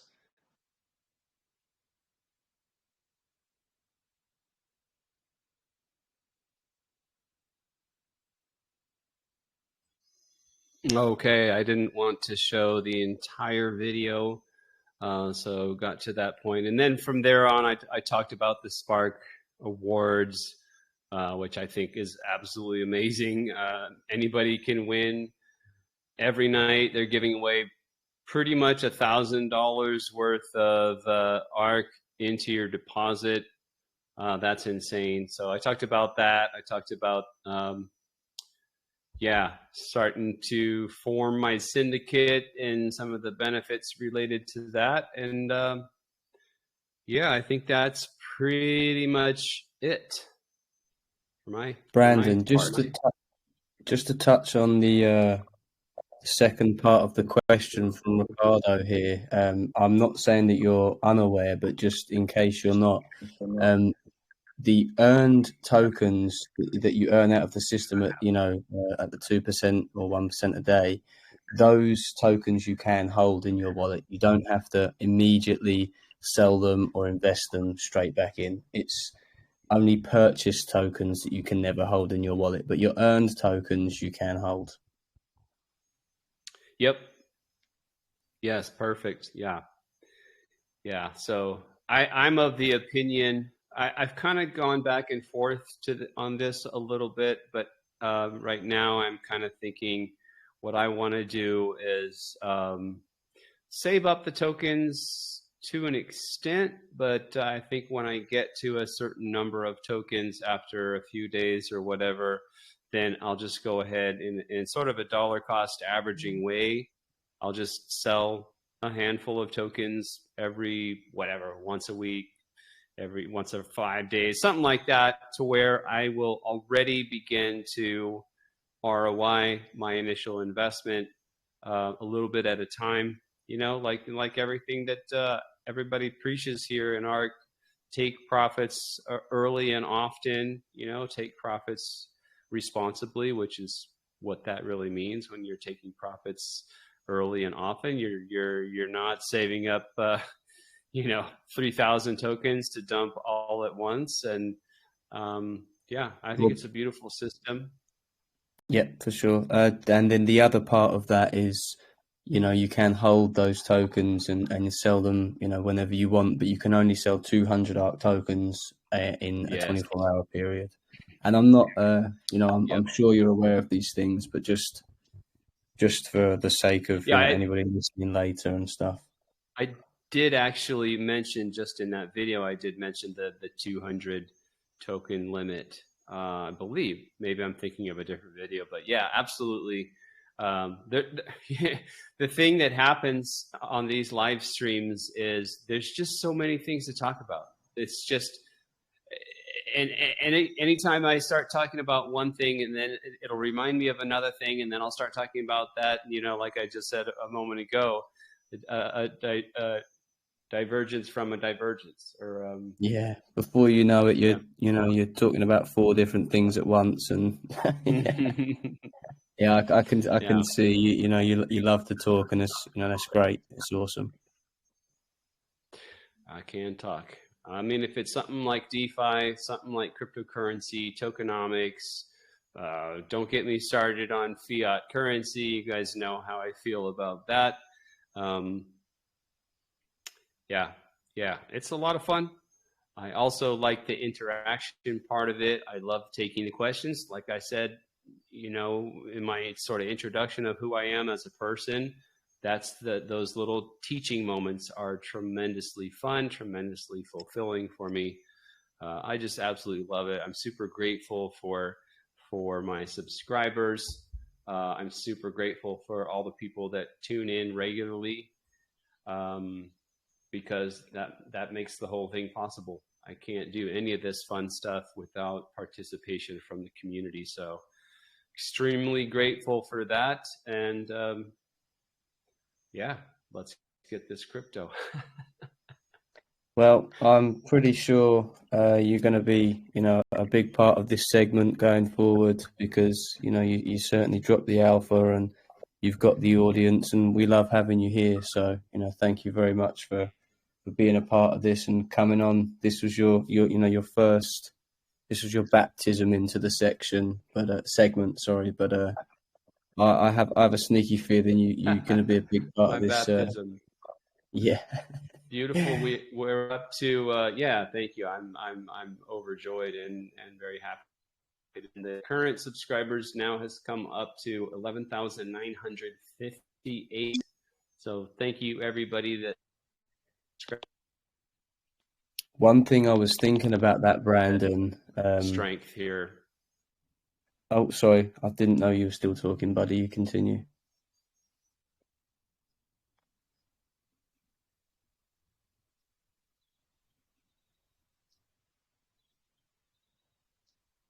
One thing I was thinking about the subscribers, Brandon, is we already had one of your videos on, so obviously people can't resubscribe.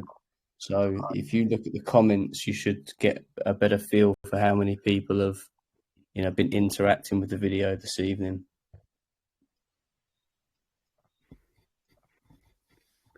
Yeah, it's fortunate. How are we doing? What do the numbers look like tonight for the participation?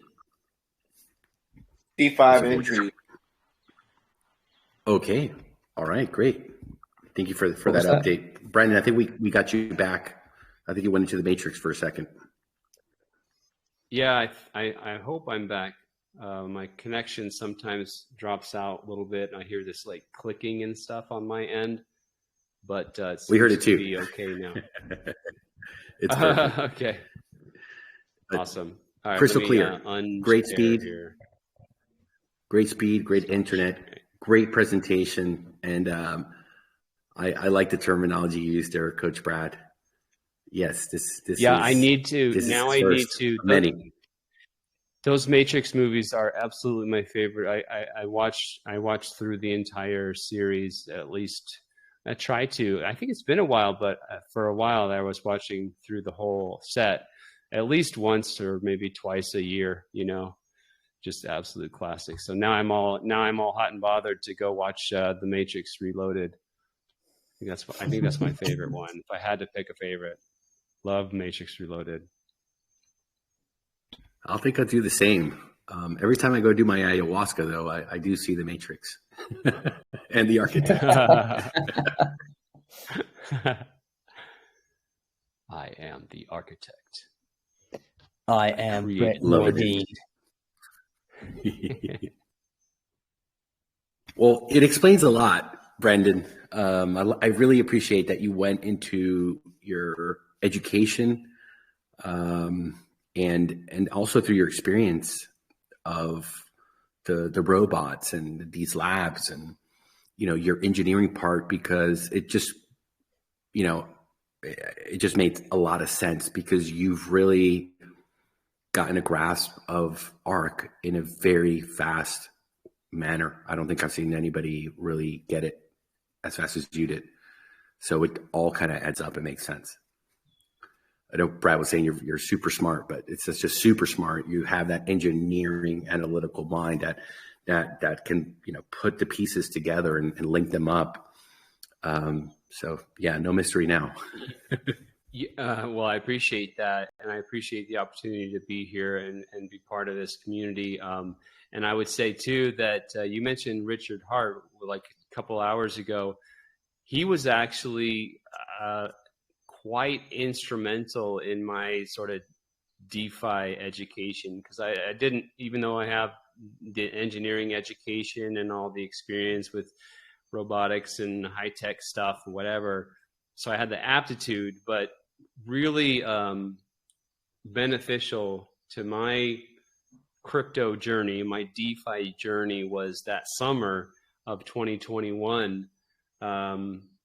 I mean, I literally, day one in Drip for me, day 29 for the platform, but my day one investment, May 21st, 21, into Drip, I literally thought it was a Ponzi, but my actual thought process was, I'm only going to put $1,000 into this. I'm super early. Maybe it'll blow up like BitConnect did. You can watch on my channel, by the way. I was making a few. I was making.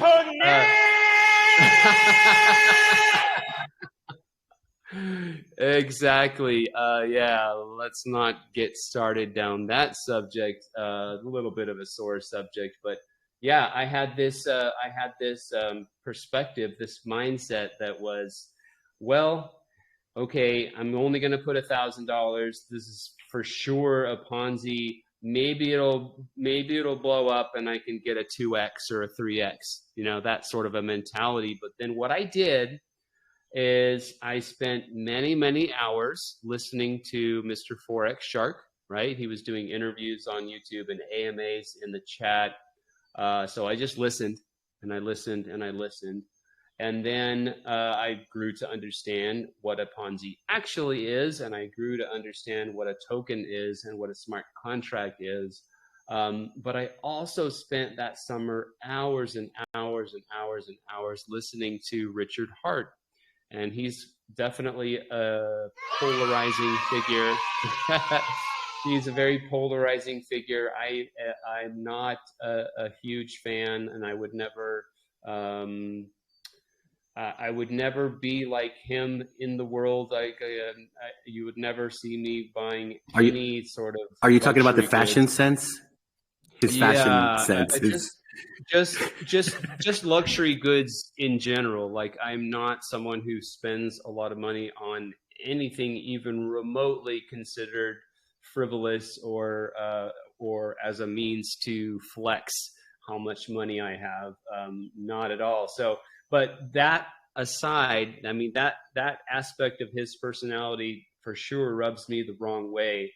But what I got, and this is really my approach to life, is I love to learn, and I think it's very, very important to me to keep an open mind, because that's really what learning is. When you get ingrained in a certain way of thinking, you literally, your mind literally filters out it's called confirmation bias, right? And you will, no matter how credible a source of new information might be, if you have that heavy confirmation bias, your brain will literally filter out that information. Your brain is a machine that filters out things. Yes, your mind will literally filter out things that will hurt you. And one of the things that will hurt you is if the world isn't quite the way that you thought it was. And so for me, it's very important to remain plastic,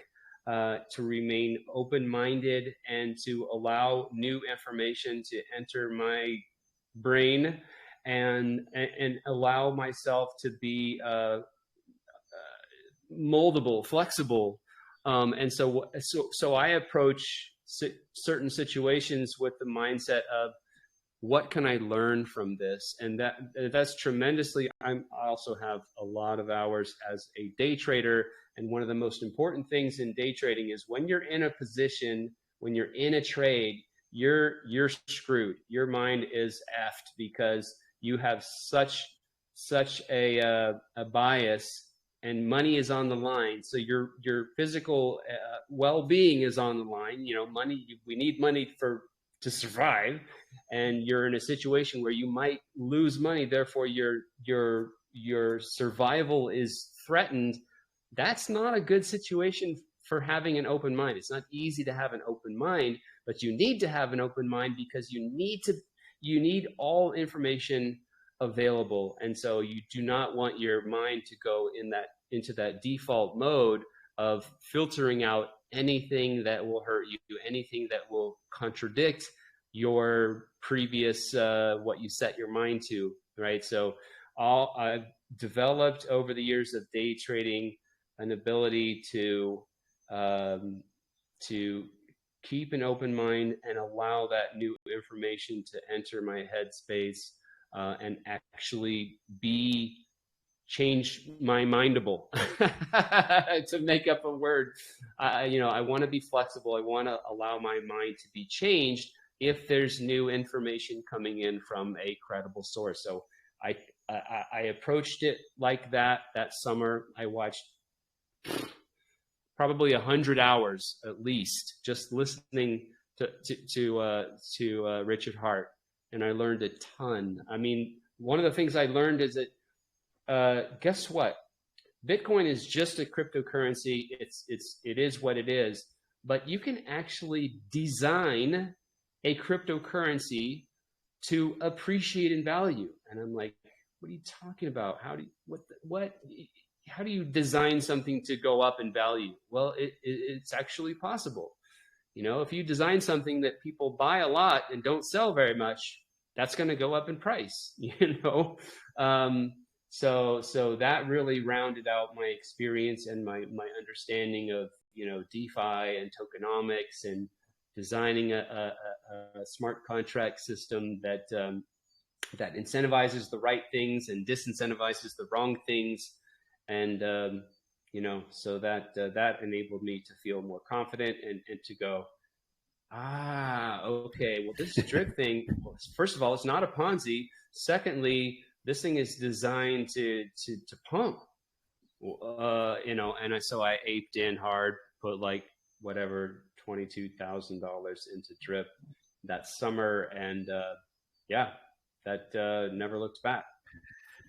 And it's amazing that you were able to get past the I think the big hurdle with Richard Hart, the lavishness, the ego, but really the clothes. I mean, I saw one time this Louis Vuitton purse it's in the shape of a plane, and he walks around with that thing, and it's just like, it brings you to the whole point of, looking and finding the best in people, because the guy is brilliant without any doubt. And you just got to get through that piece, that hurdle of, I wouldn't give you $1. The way you dress, the way you carry yourself, it just screams like a pimp. And that poor guy, yes. I mean, I do feel for him.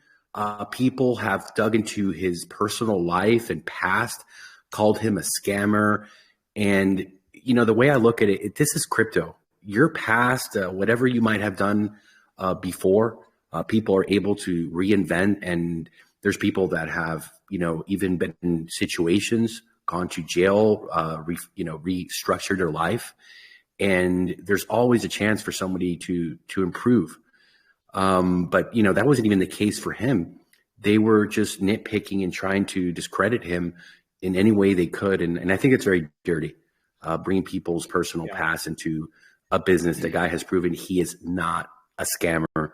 And I do respect the people that have been able to get over his flamboyant ways and listen, because you could learn a lot from him and a lot of other folks. I think, you look at Vitalik. Go ahead. Mm-hmm. Well, I'm thinking that where this conversation is now starting to head actually dovetails in with another thing that I wanted to kind of discuss and talk about. And I pictured in my mind having a piece of the all aboard segment of just talking about this. For me personally, I'm coming to ARK as somebody that is an OG in Drip Network, a whale in Drip Network, whatever you want to say.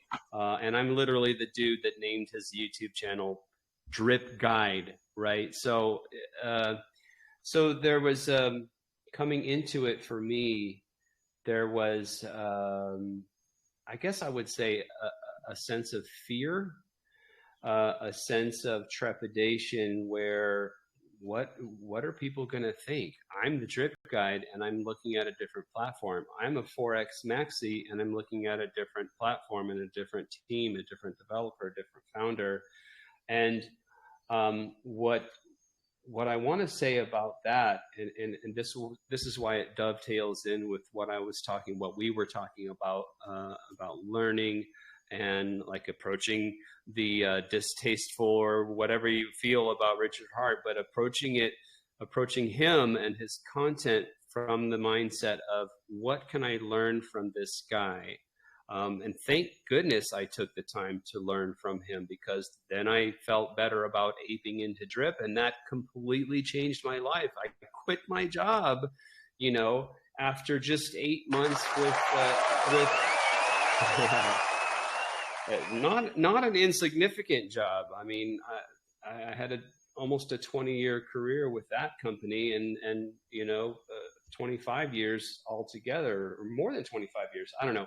Anyway, not something that was to be taken lightly to go ahead and do that. So thank goodness I had that mindset, and I would I never want to tell people what to do, but I would highly encourage people that might actually be even listening to this right now.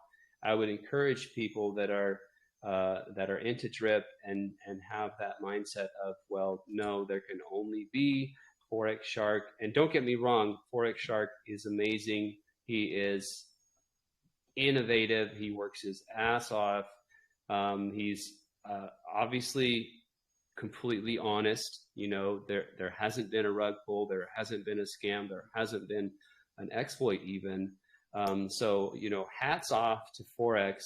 And I'm extremely grateful for what he's done.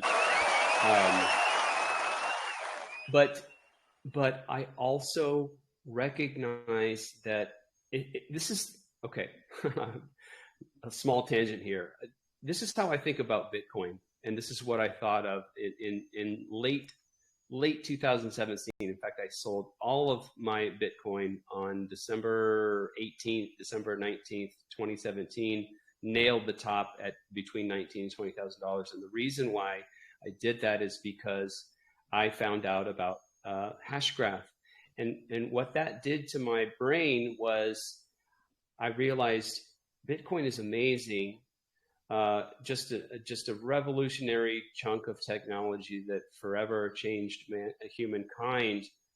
But none of us still uses the original, Commodore 64 computer, the original Apple Macintosh computer. Those technologies were amazing when they first came out, when they were first developed. But what happens with technology is things become obsolete. And I'm not trying to say that Drip is obsolete, but what I am trying to say is that it's completely possible, even probable, that as amazing as Drip is, as awesome as it is, as amazing as Forex Shark is, and as awesome as what he's done is, it is entirely possible for a better mousetrap to be developed. It is possible to redesign or come up with a new design that just functions better. And again, getting back to the video, it's all about the tokenomics. It's about that internal ROI, and it's all about user adoption. Those are the pieces of the puzzle. And I just would encourage people to have an open mind and to think, okay, Drip is awesome. I love it. It can definitely be successful. The price can turn around. The user adoption could come flooding in due to this and that. It's totally great. It's not dead. The fat lady hasn't sung. But keep an open mind and think, what can I learn here? What might be happening here? Is it in fact possible that a daily ROI DApp can come along that has a superior design? And I don't want to get into comparisons and judgment, but yeah, that's what I have to say about that. Hey, Brandon, as a Drip follower, as a follower of you and all your videos, I appreciate everything that you said, Steve. Right on, Bob. Thank you. My pleasure. I would say too that what we really want at the end of the day, it's not about, well, ARK is going to win and Drip is going to lose. It's about DeFi winning. It's about crypto is going to win and fiat is going to lose. That's what we have to keep in mind. And so we're better off together. You know, we're better off if all of us band together, all of us DeFi heads, we band together. And yeah, so we have our positions in Drip. We've placed our bets on Drip. Nothing we can do about that. The token, the money is in the system. It can't come out. You can't withdraw that deposit. But there's nothing wrong with, you know, we have this horse race, right? And the finish line of this race is mass adoption. It is the world is significantly, the world is coming to cryptocurrency in droves. Why are they doing that? Well, DeFi. DeFi is amazing. People are loving it. That's what's at the finish line. That's what's at stake here. We have nefarious central bankers and they're controlling central bank digital currencies on one side of this fight. And then on the other side of the fight, we have crypto. Crypto is what's important. Crypto must win.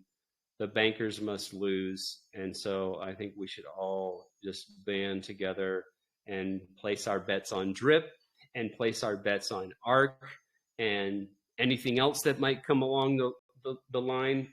If it's good, if the team is good, let's get into that too. ZK Snarks. And if you spend some time with us, Brandon, you're going to learn all about the ZK roll-ups. That's the future. I've heard Richard Hart mention that, but I've never taken the time to actually figure out what that is. So yeah, I look forward to it. I already learned about a new platform, a new network that's in development called SAI, I believe. SAI, I believe is what it was. I still have the tab open amongst my 39 open tabs on my browser over here. SUI, SUI, blockchain. Yeah, I love it. I mean, hit him with a real quick macro ZK rollups. Well, 30-second ZK rollups from Z. Hey, what's up, guys? How we doing? Great. I know your ears perked up when we talked about the ZK rollups. Oh, dude, no, my ears been perked up for the last couple of hours, man. Brandon's thrown me in a rabbit hole. Not gonna lie, I was gonna sleep early today, but no, I have to learn about YouTube. I have to learn about ecosystems. I have to learn how to create the perfect syndicate role and everything, man. Like Brandon brought his knowledge on from Drip, and I'm sorry I'm fanboying right now, but that was dope, dog. That was fun. That's cool. I love it. Yeah, there's a few things I just updated on the DeFi links thing. If you don't mind putting some nice soothing music, we can kind of go through some articles. We still got to do the Spark first. We got to feed the village. We can have Brandon wait a little bit, and we'll talk a little bit about ZK after. I just wanted to give him like a quick 30-second, if you can, and then we'll go to the Spark. Okay, Let's yeah, feed no, the no. village. Yeah, no. ZK Snarks has an ecosystem that's basically working to 100x every transaction right now. And what we did here was we went through a few different rabbit holes. Like if you go to our DeFi links in our Discord, you'll see we've put the ecosystems there, and we touched on everything, man. Like ZK Starks as well, and we talked about how that sort of emphasized and everything. But yeah, the more you look into that knowledge and stuff, it's worth buying that bag because these things are going to 100, 200, 300 X's over our period of time in DeFi in the short and long term. So yeah, that's was I 20 seconds there, Atlas? Well, you have 10 seconds and I'll fill them in for you. And that's the technology that we are going to build our layer one on for the future. Not going to say much more than that, but zero knowledge is the way for high TPS, and more importantly than high transactions per second is the privacy component, which is so important for our futures. Let's get this crypto, and let's go ahead and move it on to the Spark rewards. We'll spin the wheel also after that, folks. And then we'll have some DeFi sessions for a little bit here with Z. Glad to have you over, Mr. Z. So without further ado, let's get funky. Let's get pumped. Let's find our next Spark reward winner tonight.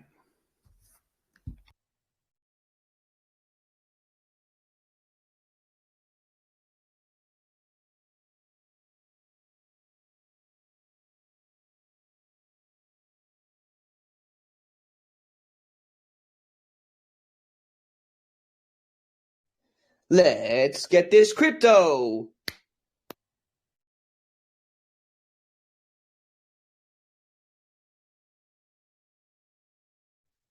Let's get this crypto.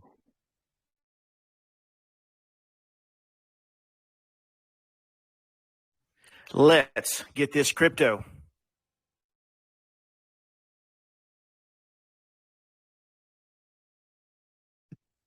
I used to hear them.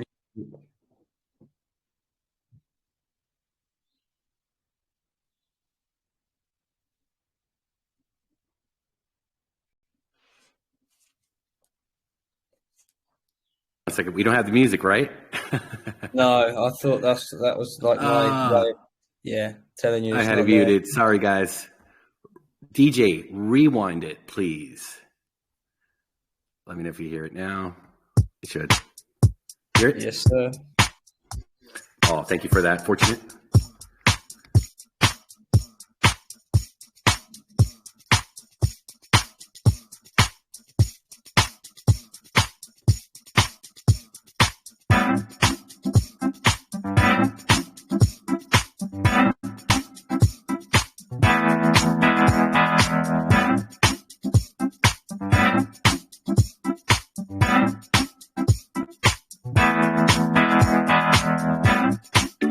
Let's get this crypto.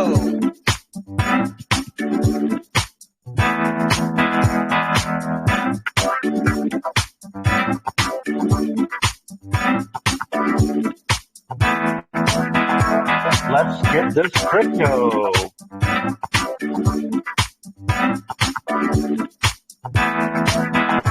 Let's get this crypto.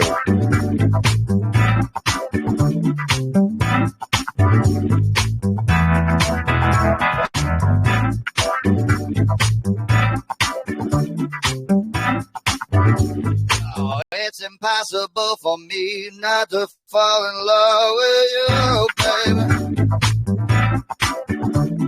Yeah. Well, it's got to be tonight, baby. Be tonight.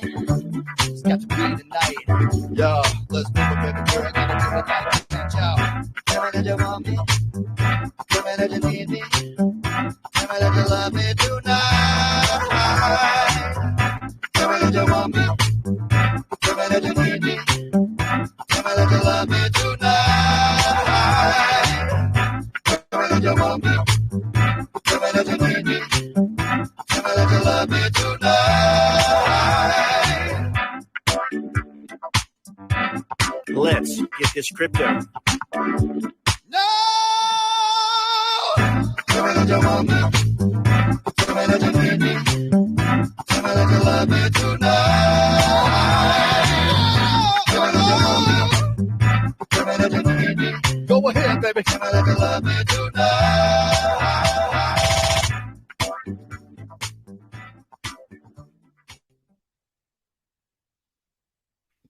All Yeah, right. love that track. Let's go. And here comes the magic, folks.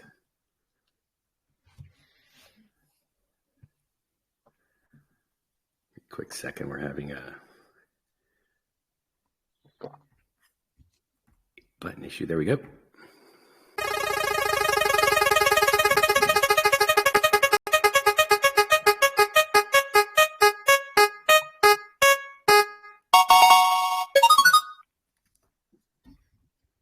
All right, folks, tonight's winner, their wallet ends in 5479. Again, that's 5479. 193.35 ARK. Sheesh,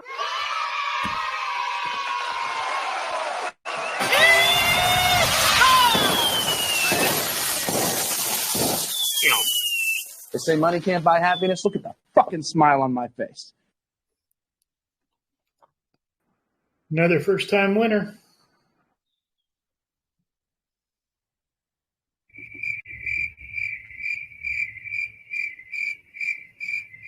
That came up. It was like 180 something, if I recall, and then it bumped up to 193. Hell yeah. Yeah, It was we're actually pretty late 6.1 earlier. tonight. Oh, yeah. It just keeps printing.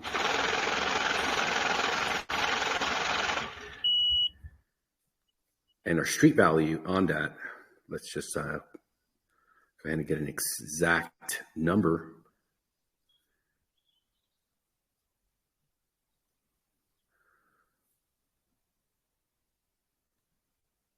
Un segundo, por favor. $1,104.02. Sheesh. Let's go.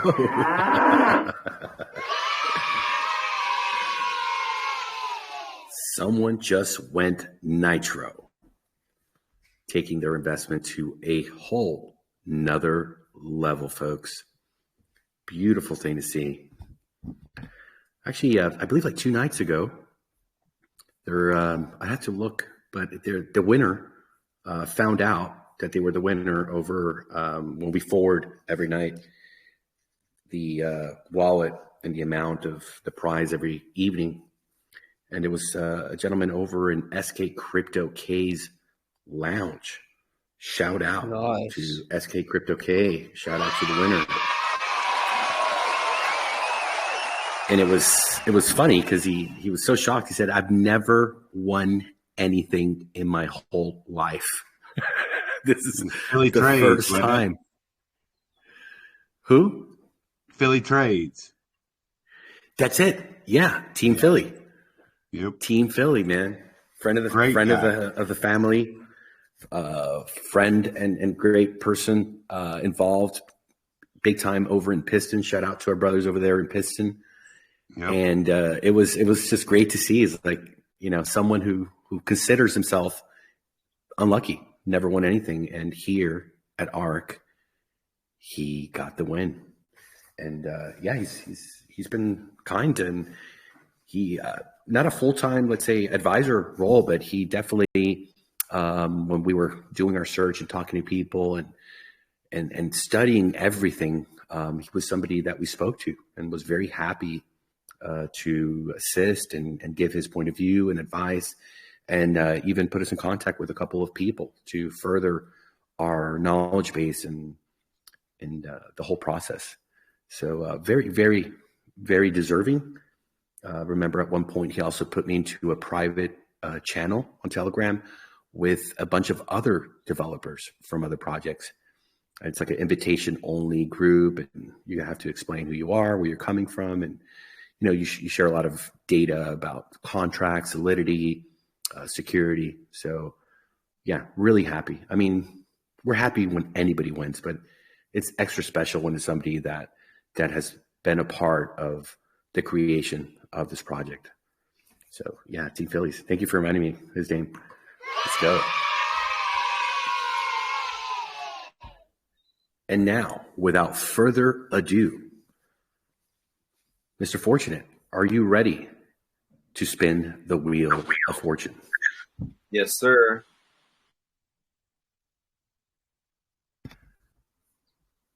On the count of 3,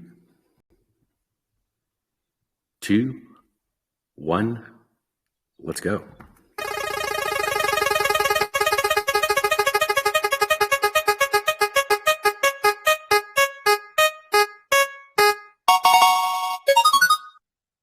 Give it up, folks. Congratulations to Delilah 7VNJ. Let's go. Congratulations for winning this evening. We thank everyone that participated in this amazing process of really uplifting the content creators, the folks that have taken the time to educate themselves, to really spend countless hours to understand and be able to manage their investment as well as convey it to future investors. How many folks was it tonight, Mr. Fortunate? I couldn't see that. Could you scroll back? Kind of moved there a little fast. I already got rid of it, sir. How many? I can't remember either. It was like 71 or so. Beautiful. And growing. All right, fantastic. Well, thank you everyone for participating. This is really important to us and important to you as an investor in this project. We want to give back to our community and focus on the growth, that laser focus to really help our creators get out there and be heard. With that, we're going to turn it over to Mr. Z for the DeFi sessions. It's all yours, sir.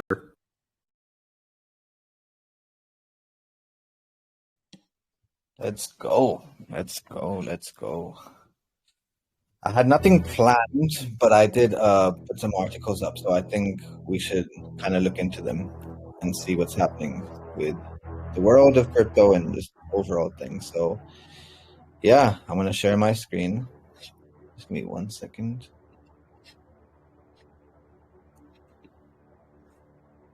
So some updates.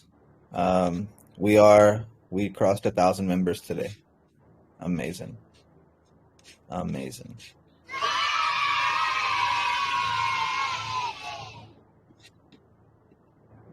Let the good times roll. The meme contest is going well. Your memes are making me laugh so much on a day-to-day basis. Me and Akash can't stop laughing. And we'll keep it going until we get to our 100th podcast. I'm looking forward to that one. Can you guys hear me just fine? Yes, sir. Awesome. So the first thing I wanted to kind of look into is this article here, because we do need like if we're gonna get places in technology, we do need China to basically allow its marketplace to kind of interact with crypto. So this thing got my attention. So the article reads out: Bank of China ex-advisor calls Beijing to reconsider crypto ban. So yeah, the ex-banker sort of came in and gave this little short statement, and it's made headlines around the world. Banning cryptocurrencies may be practical in the short term, but whether it is sustainable in the long run deserves an in-depth analysis. So yeah, it's a message to Beijing to basically allow folks to basically not just work. I mean, there's big firms in that side of Asia, but to allow the public to basically interact with DeFi, with owning a wallet and these things. So yeah, this was an encouraging sort of advisory given by this ex-advisor to Bank of China. So that's the first thing that got my attention. And if you want to read through that article, you can go to our DeFi links, and it's just there. Z. Yeah. You know, one of the main reasons, what would you consider to be really the main reason why China banned, crypto and Bitcoin? Control, centralization. Like they want, like the same thing with like Facebook's and the previous Silicon companies. Like the reason you can't use those apps and you have to use Tencent or one of these is because it's sort of officiated by a Shanghai corporation, meaning that they have control over who joins and who doesn't. And we've had the issue with Google for like the past decade with China. So yeah, that's my reason. What do you think? What would you say is a secondary major issue why the ban happened in the first place? Because of the volatility of the asset. And yeah, man, I can't think outside the box in this one, but like, yeah, there's many reasons. Well, this is one of the biggest elephants in the room when it comes to crypto that a lot of people don't actually think about. Mm-hmm. One of the main reasons, not the only reason, was the energy consumption from the crypto miners. They were sucking the grid dry, my friend. Yeah. China spends billions of dollars on importing of oil and coal from Australia, different parts of the world where they subsidize as a government to provide cheap energy for their whole nation, for the manufacturing, to keep the economy growing. And they kicked them out. Get out of here, sir. You are draining the grid of our subsidized energy. But not a lot of people talk about it. We talk about crypto, the benefits of crypto, how wonderful is crypto. But we also need to be mindful and understand that there's always a better way to do everything. And the energy component to these systems.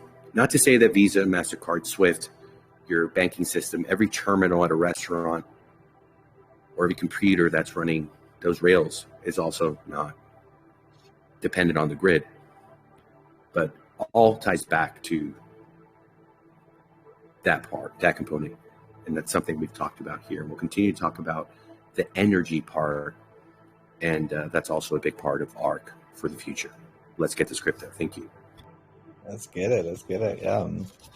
I was kind of looking into this and basically the Bitcoin mining operation in China exceeded that of Italy and Saudi Arabia. So yeah, a lot of miners. Now I kind of remember, like, we did cover this quite a bit in the past. And a lot of miners did end up going to Texas, Florida, Puerto Rico, and a lot of cool places that are sort of Bitcoin friendly. And I would say a bunch of them went to Norway because Norway allows sort of the least amount of energy. Like, the energy consumption there is minimal because the weather allows for good mining, for good server bases and factories and all that. It helps. It helps a bit. But a lot of them went to Russia, believe it or not. There's a lot of energy resources, a lot of abandoned coal factories and mines that they were able to really seize the day and get the network back up and running. Absolutely. No, that's insightful. So hopefully, like, we have better ways. Well, that's why we have proof of stake now, because we don't want to consume that much energy. We want to be able to, and there's actually some protocols I'll be going throughout the weeks that also use mining, but in a really minimal term. But it's still something. Like, miners, I think, still have. They're the sort of like stepping stones of where DeFi is right now, because they were the first folks that sort of put the rails on the canvas and allowed for the exploration of transactions when it came to Bitcoin and stuff. So mining has a future, and you have different ecosystems, layer ones that are coming out this year that do it in a really cool way. So we'll talk about them. But yeah, that's the rabbit hole on China, and today's an Atlas and Z edition. Today we give our insights on all the subject matter. So yeah, Bank of China are given the ex-advisor is giving some advice to the Chinese government to kind of allow for crypto to build there. So that's the first thing. Now the other thing that sort of keeps in my head is applications, right? Apps. Like, how is Apple and Google emphasizing crypto, and especially the apps, right? Like for mainstream adoption, like you need to be on the App Store.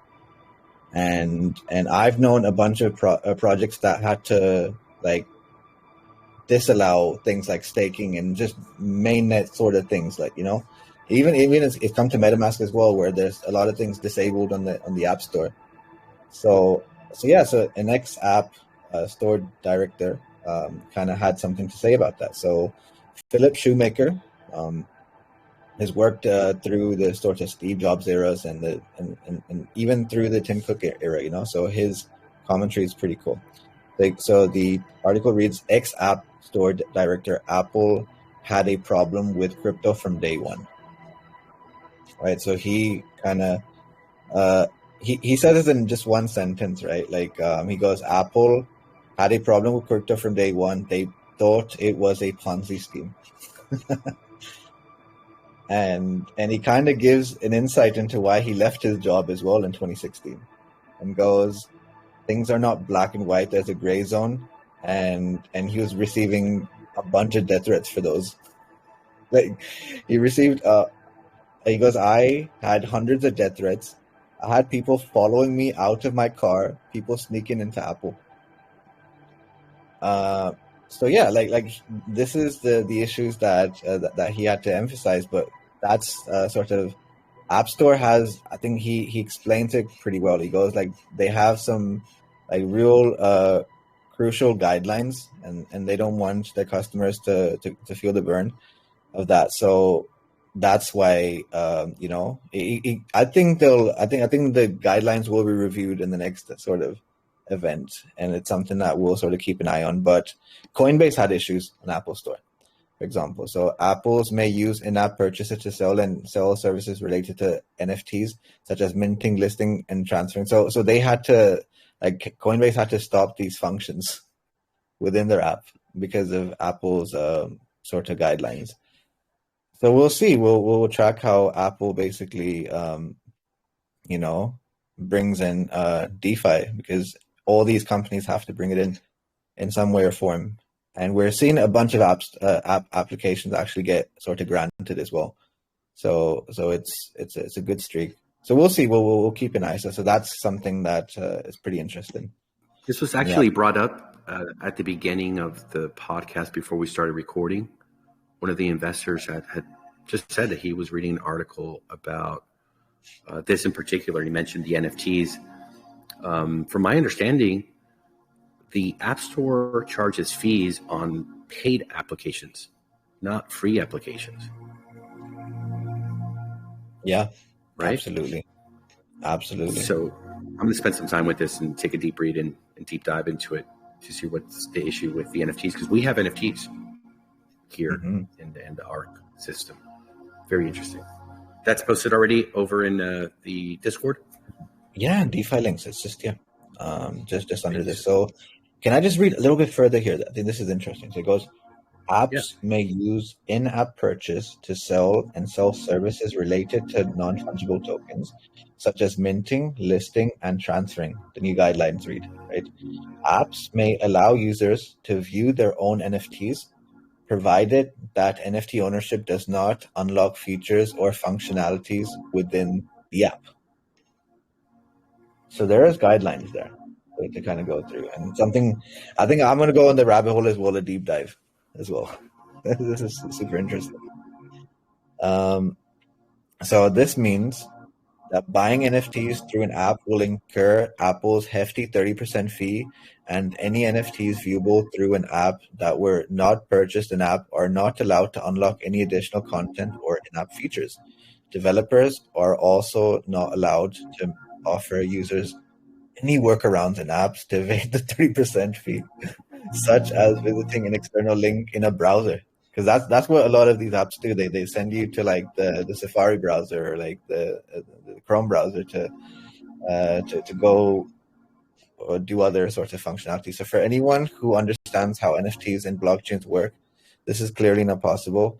Apple's proprietary in-app purchase system does not support crypto, so we couldn't comply even if we tried. That's what Coinbase had to say about App Store. And Shoemaker is hilarious. Like, he has a hilarious comment on the 30% in-app. He goes, "It's the bully who wants your lunch money." That's just the bottom line. So yeah, that.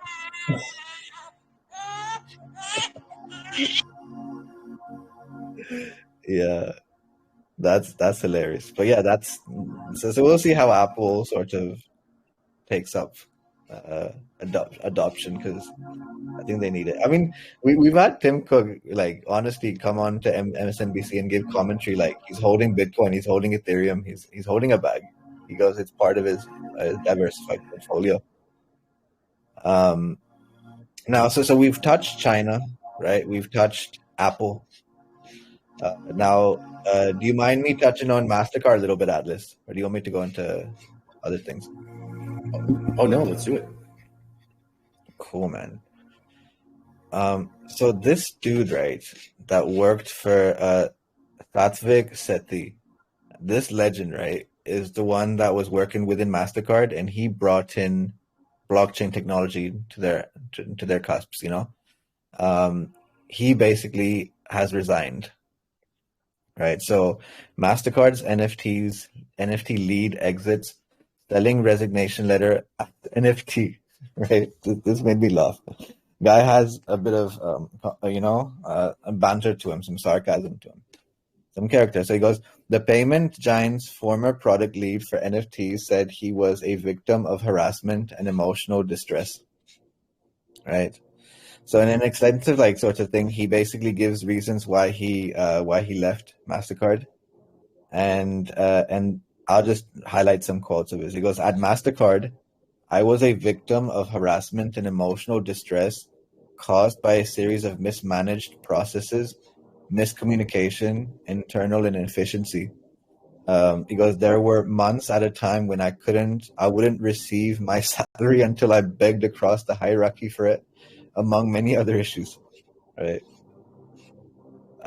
So he's had some issues. So he continues. He goes, "They might try to discredit me or downplay my contributions, but the fact is, globally, our partners, clients, and regional teams associated MasterCard and NFTs with me.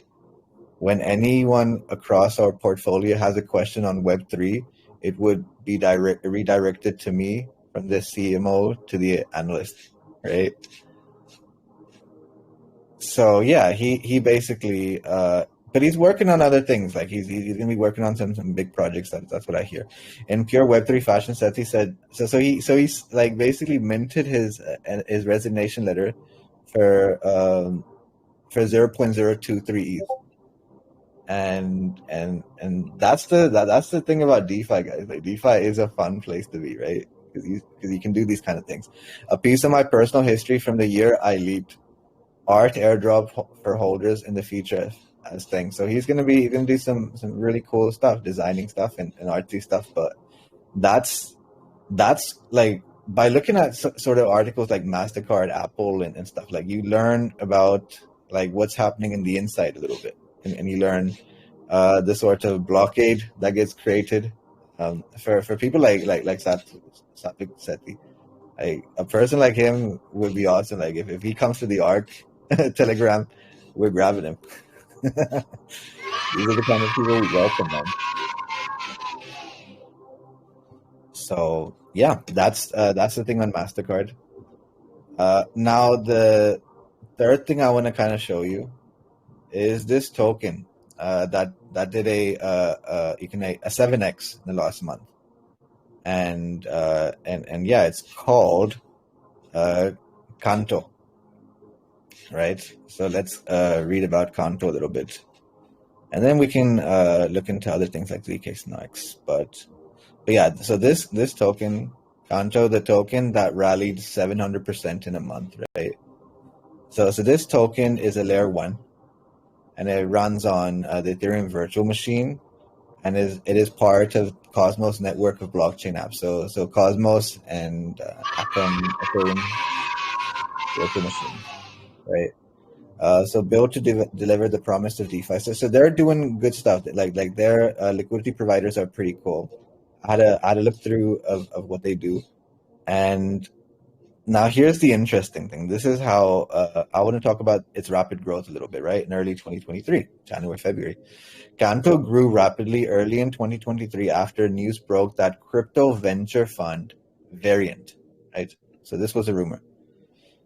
Biden, he saw the rumor. Variant had invested in a position of unknown size in Kanto.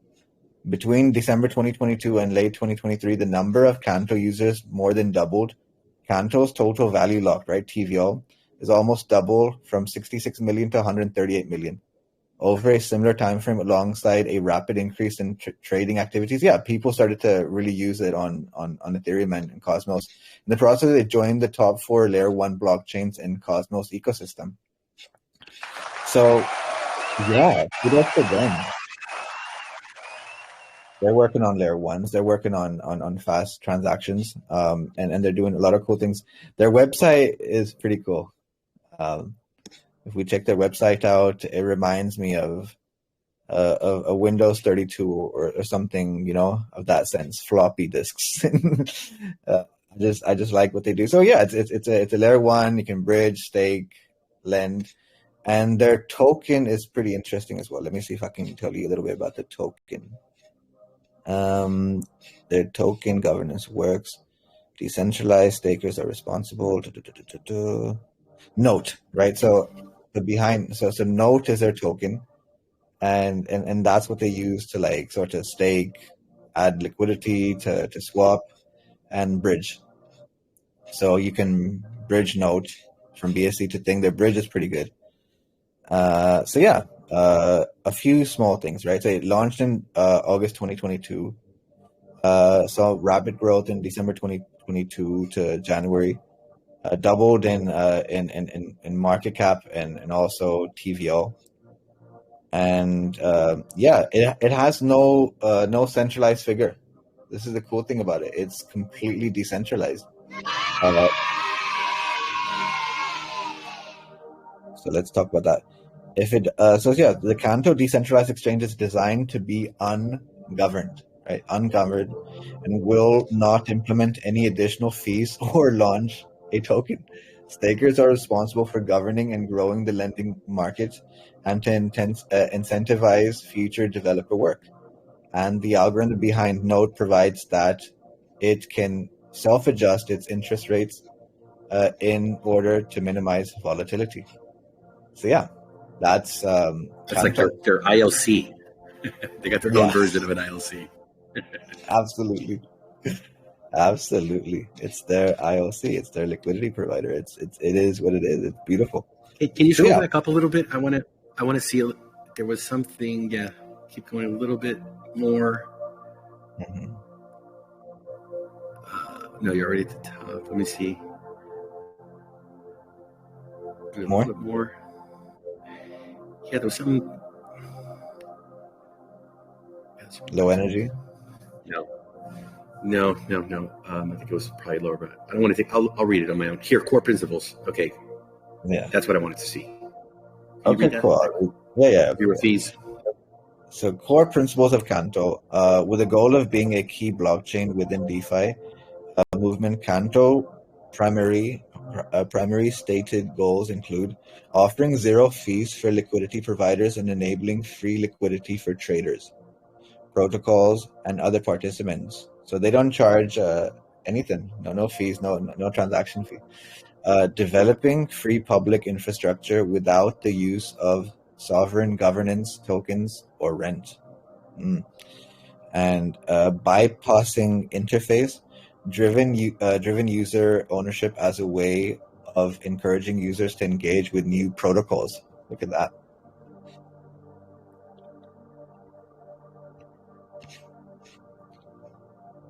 So yeah. How do they keep the lights on?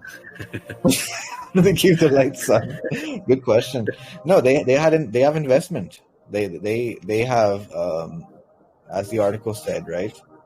The reason VC, why Variant. the VCs, so Variant, right? Variant VC. We'll look into that. But that's so they got an initial investment in August, and yeah, the rumor spread out. And you know, when rumors spread out in DeFi, crypto Twitter, people ape, right? They aping. So yeah, Kanto is a token. It's a layer one to kind of research, and you can find. I've thrown the Kanto's website up there. I put in the sort of rallying article, and we can sort of follow it up and look into this thing. One cool thing for anyone that uses CoinGecko is if you have all the tokens, you can say up. If you just click the 7-day thing, it kind of gives you tokens that like sort of have pushed across. So I find myself for like a good half an hour just looking into these projects and finding like similar ones like Aptos and you know others. And when SUI and sort of SEI, SUI and C launch, we will cover that as well. But yeah, SUI network is something we should really look deeply into. They're doing their testnet stuff now. So I would encourage folks to try out their testnet things. Maybe we can do it live here. So I've put the SUI sort of protocol sort of notes here, and I've also put the white paper for SEI protocol. SEI protocol is also another one that's sort of a layer one that's going to be doing big things. But yeah, I think that sort of covers it for today. I haven't prepared much, but I hope we learned something. Absolutely. Thank you, Z. Great presentation, man. You ready for tomorrow? Oh boy. The big day. Got the tuxedo pressed, ready to go. It's pressed. It's ready. It's primed in the closet. It's ready to unfold and unwind for a good podcast. Well, it's a reminder for everybody to go to the House of Obsidian, right? Go to House of Obsidian and tell their general fans, tell them you love ARK. Let's hype some ARK love here. And we'll be here 5 p.m. UTC, 12 p.m. EST. And we will be part of their sort of community and taking up questions and answers. They do a really good job. So if you see here, look at this. Look what Matthew wrote here. So he goes, anybody else ready to conquer the world this week? If so, jump in on the question day. The first today up is sort of, they had Rune Realm, they had thing, and then second is ARK Finance, right? So we're part of the headlines here. So the second is ARK Finance, a new decentralized app with a goal of providing stable ROI on Friday, 12 p.m. EST with $150 giveaway in stables for good questions asked. So yeah, be part of this. Show your interest and join their Discord. All links are in the sort of, you can pin messages, and we've also tweeted about it. So I look forward to it. Really good community.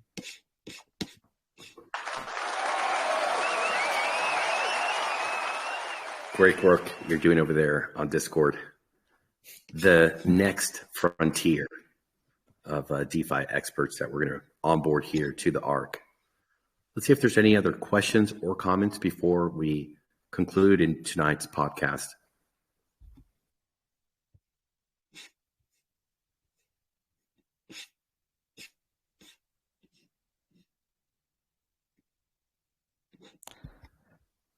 All right. People are busy, calm, cool, collected, and educated. Everybody has a good understanding. Hey Maddie, you got a question, brother? Yes, sir. I just wanted to make I honestly wanted to make a statement. First, I'd like to say I appreciate what y'all doing in the community that y'all building. I've been around crypto since 2015, and I just wanted to make a quick statement. So I've been around the crypto since 2015. I started just a Bitcoin kind of maximalist. Got into a lot of projects around that going into 2017 and 2018. A lot of them was mentioned tonight, BitConnect and our USI Tech and a lot of things, but I was more so in BitConnect. Bitcoin, but I just wanted people to get into the crypto space. So after those things kind of vanished and disappeared, we all know what happened with them. I kind of went dead. I have a channel with about 700 subscribers. I still do videos here and there, but I haven't been consistent just because of the climate of the crypto space. So I've been doing things on my own, and I've been bringing different projects to my friends and family, my selected few, but I haven't been putting them out on my channel. But I've dug deep into what you are doing with ARK. I understand it, went through the white paper several times. Honestly, some of the questions that I've been asking, I've just been asking them because I want to see the response that I get. And I appreciate you all being on here answering the questions every night. You know what I mean? But, what you put in the white paper is already there. And I definitely understand it. So I just want to say I thank y'all and I appreciate it. And I'm looking forward to what we can grow into. So I did a video the other day just kind of letting people know that I'm, back again, reinventing my channel, and I'm gonna upload a video tomorrow. It's gonna be my first video on ARK. I'm gonna kind of go into a deep dive on it. I do have a lot of investors who I've been in, like I said, I've been in crypto for quite a while. If you look at my channel, you'll see my crypto channel has been up for over 5 years. I've been in crypto since 2016, messing with Bitcoin and different projects. And I have a lot of investors who have made money with me, and I have some investors who have lost money with me. And ARK is the first project that I'm really honestly willing to speak out about. I've been in Drip for over a year. I told a few of my friends and families about Drip. They got in an animal farm. It ain't understanding, you know what I mean? But I couldn't put it out on my channel.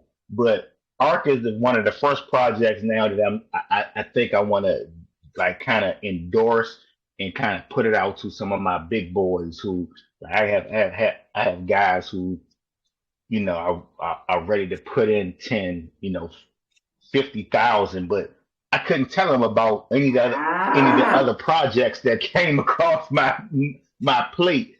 But I like what I'm seeing here. I haven't said anything for the last few days. I know you probably seen me I'm in there, but I was just listening, and I just want to say I like what I'm seeing, and I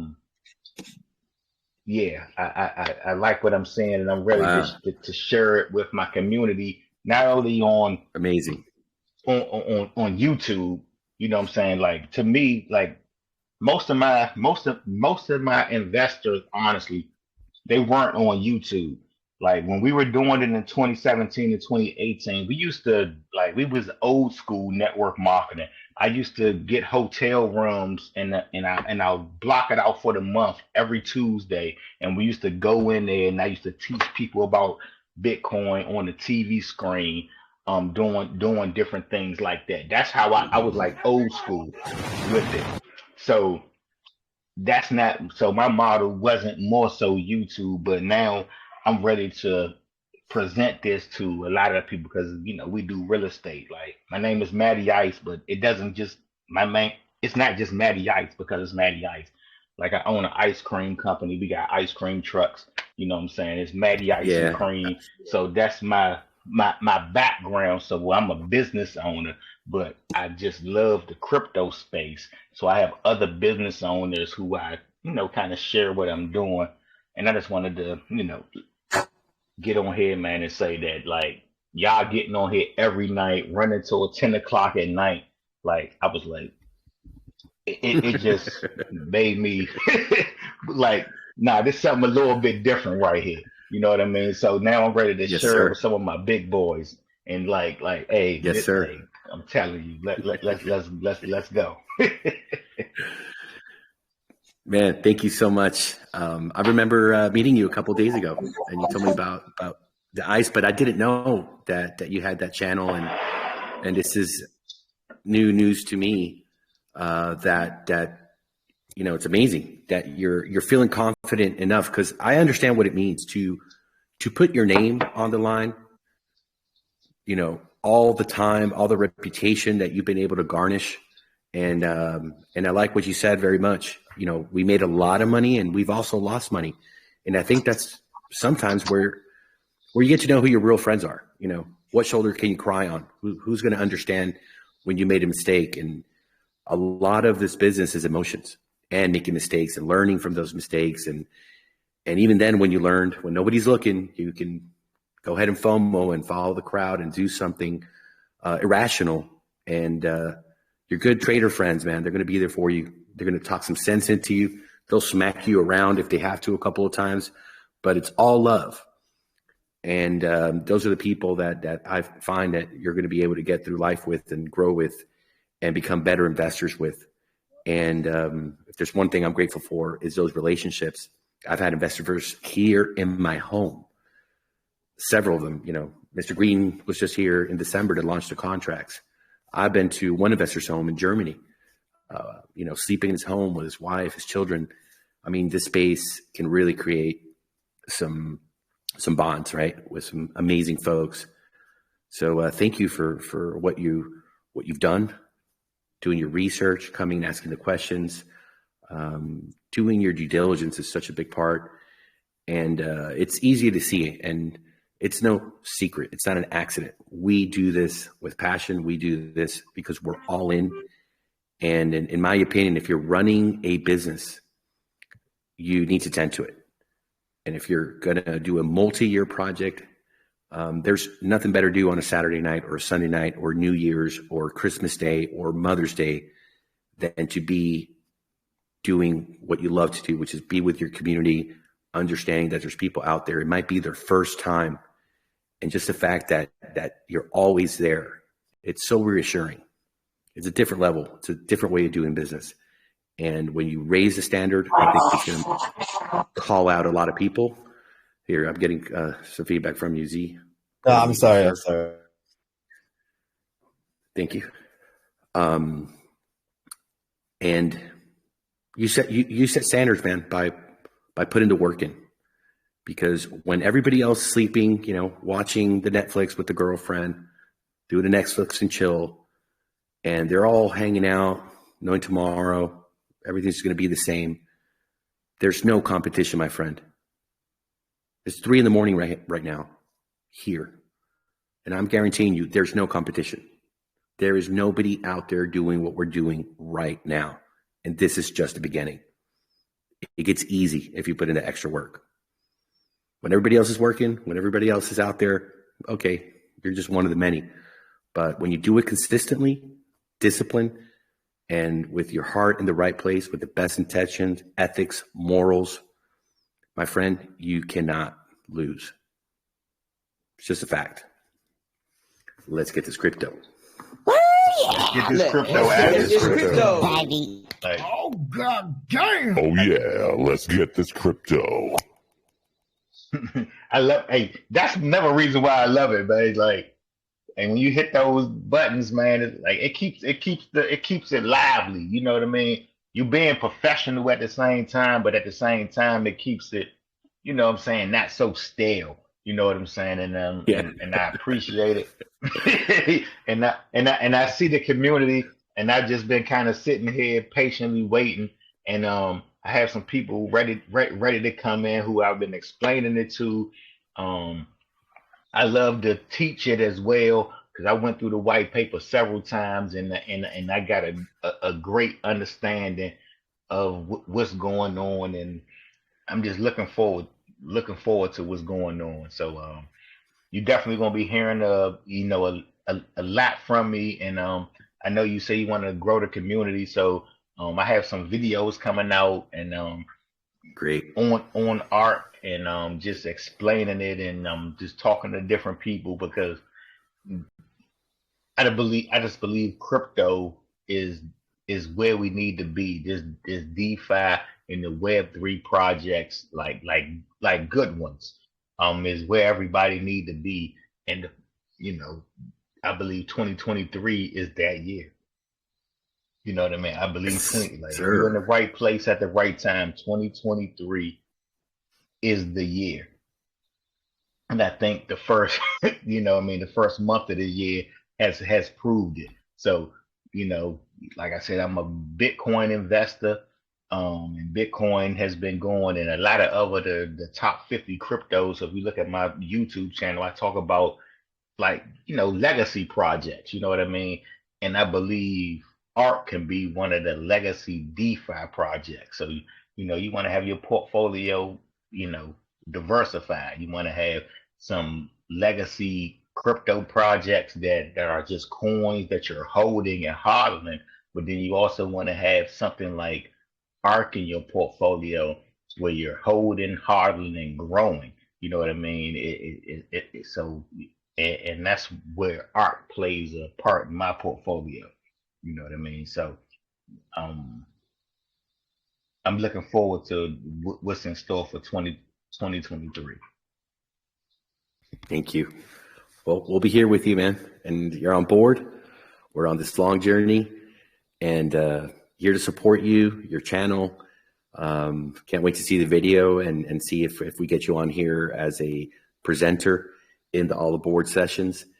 And, we're all here to support and help each other grow in the best way so we can live our best lives and take care of our families and reach our financial goals. So thank you, Maddie. Really appreciate you. Is there anybody else that has a question or a comment for this evening before we finish the podcast? We've been here 4 hours and 8 minutes, and the time just flies. Great time we had here with Brandon.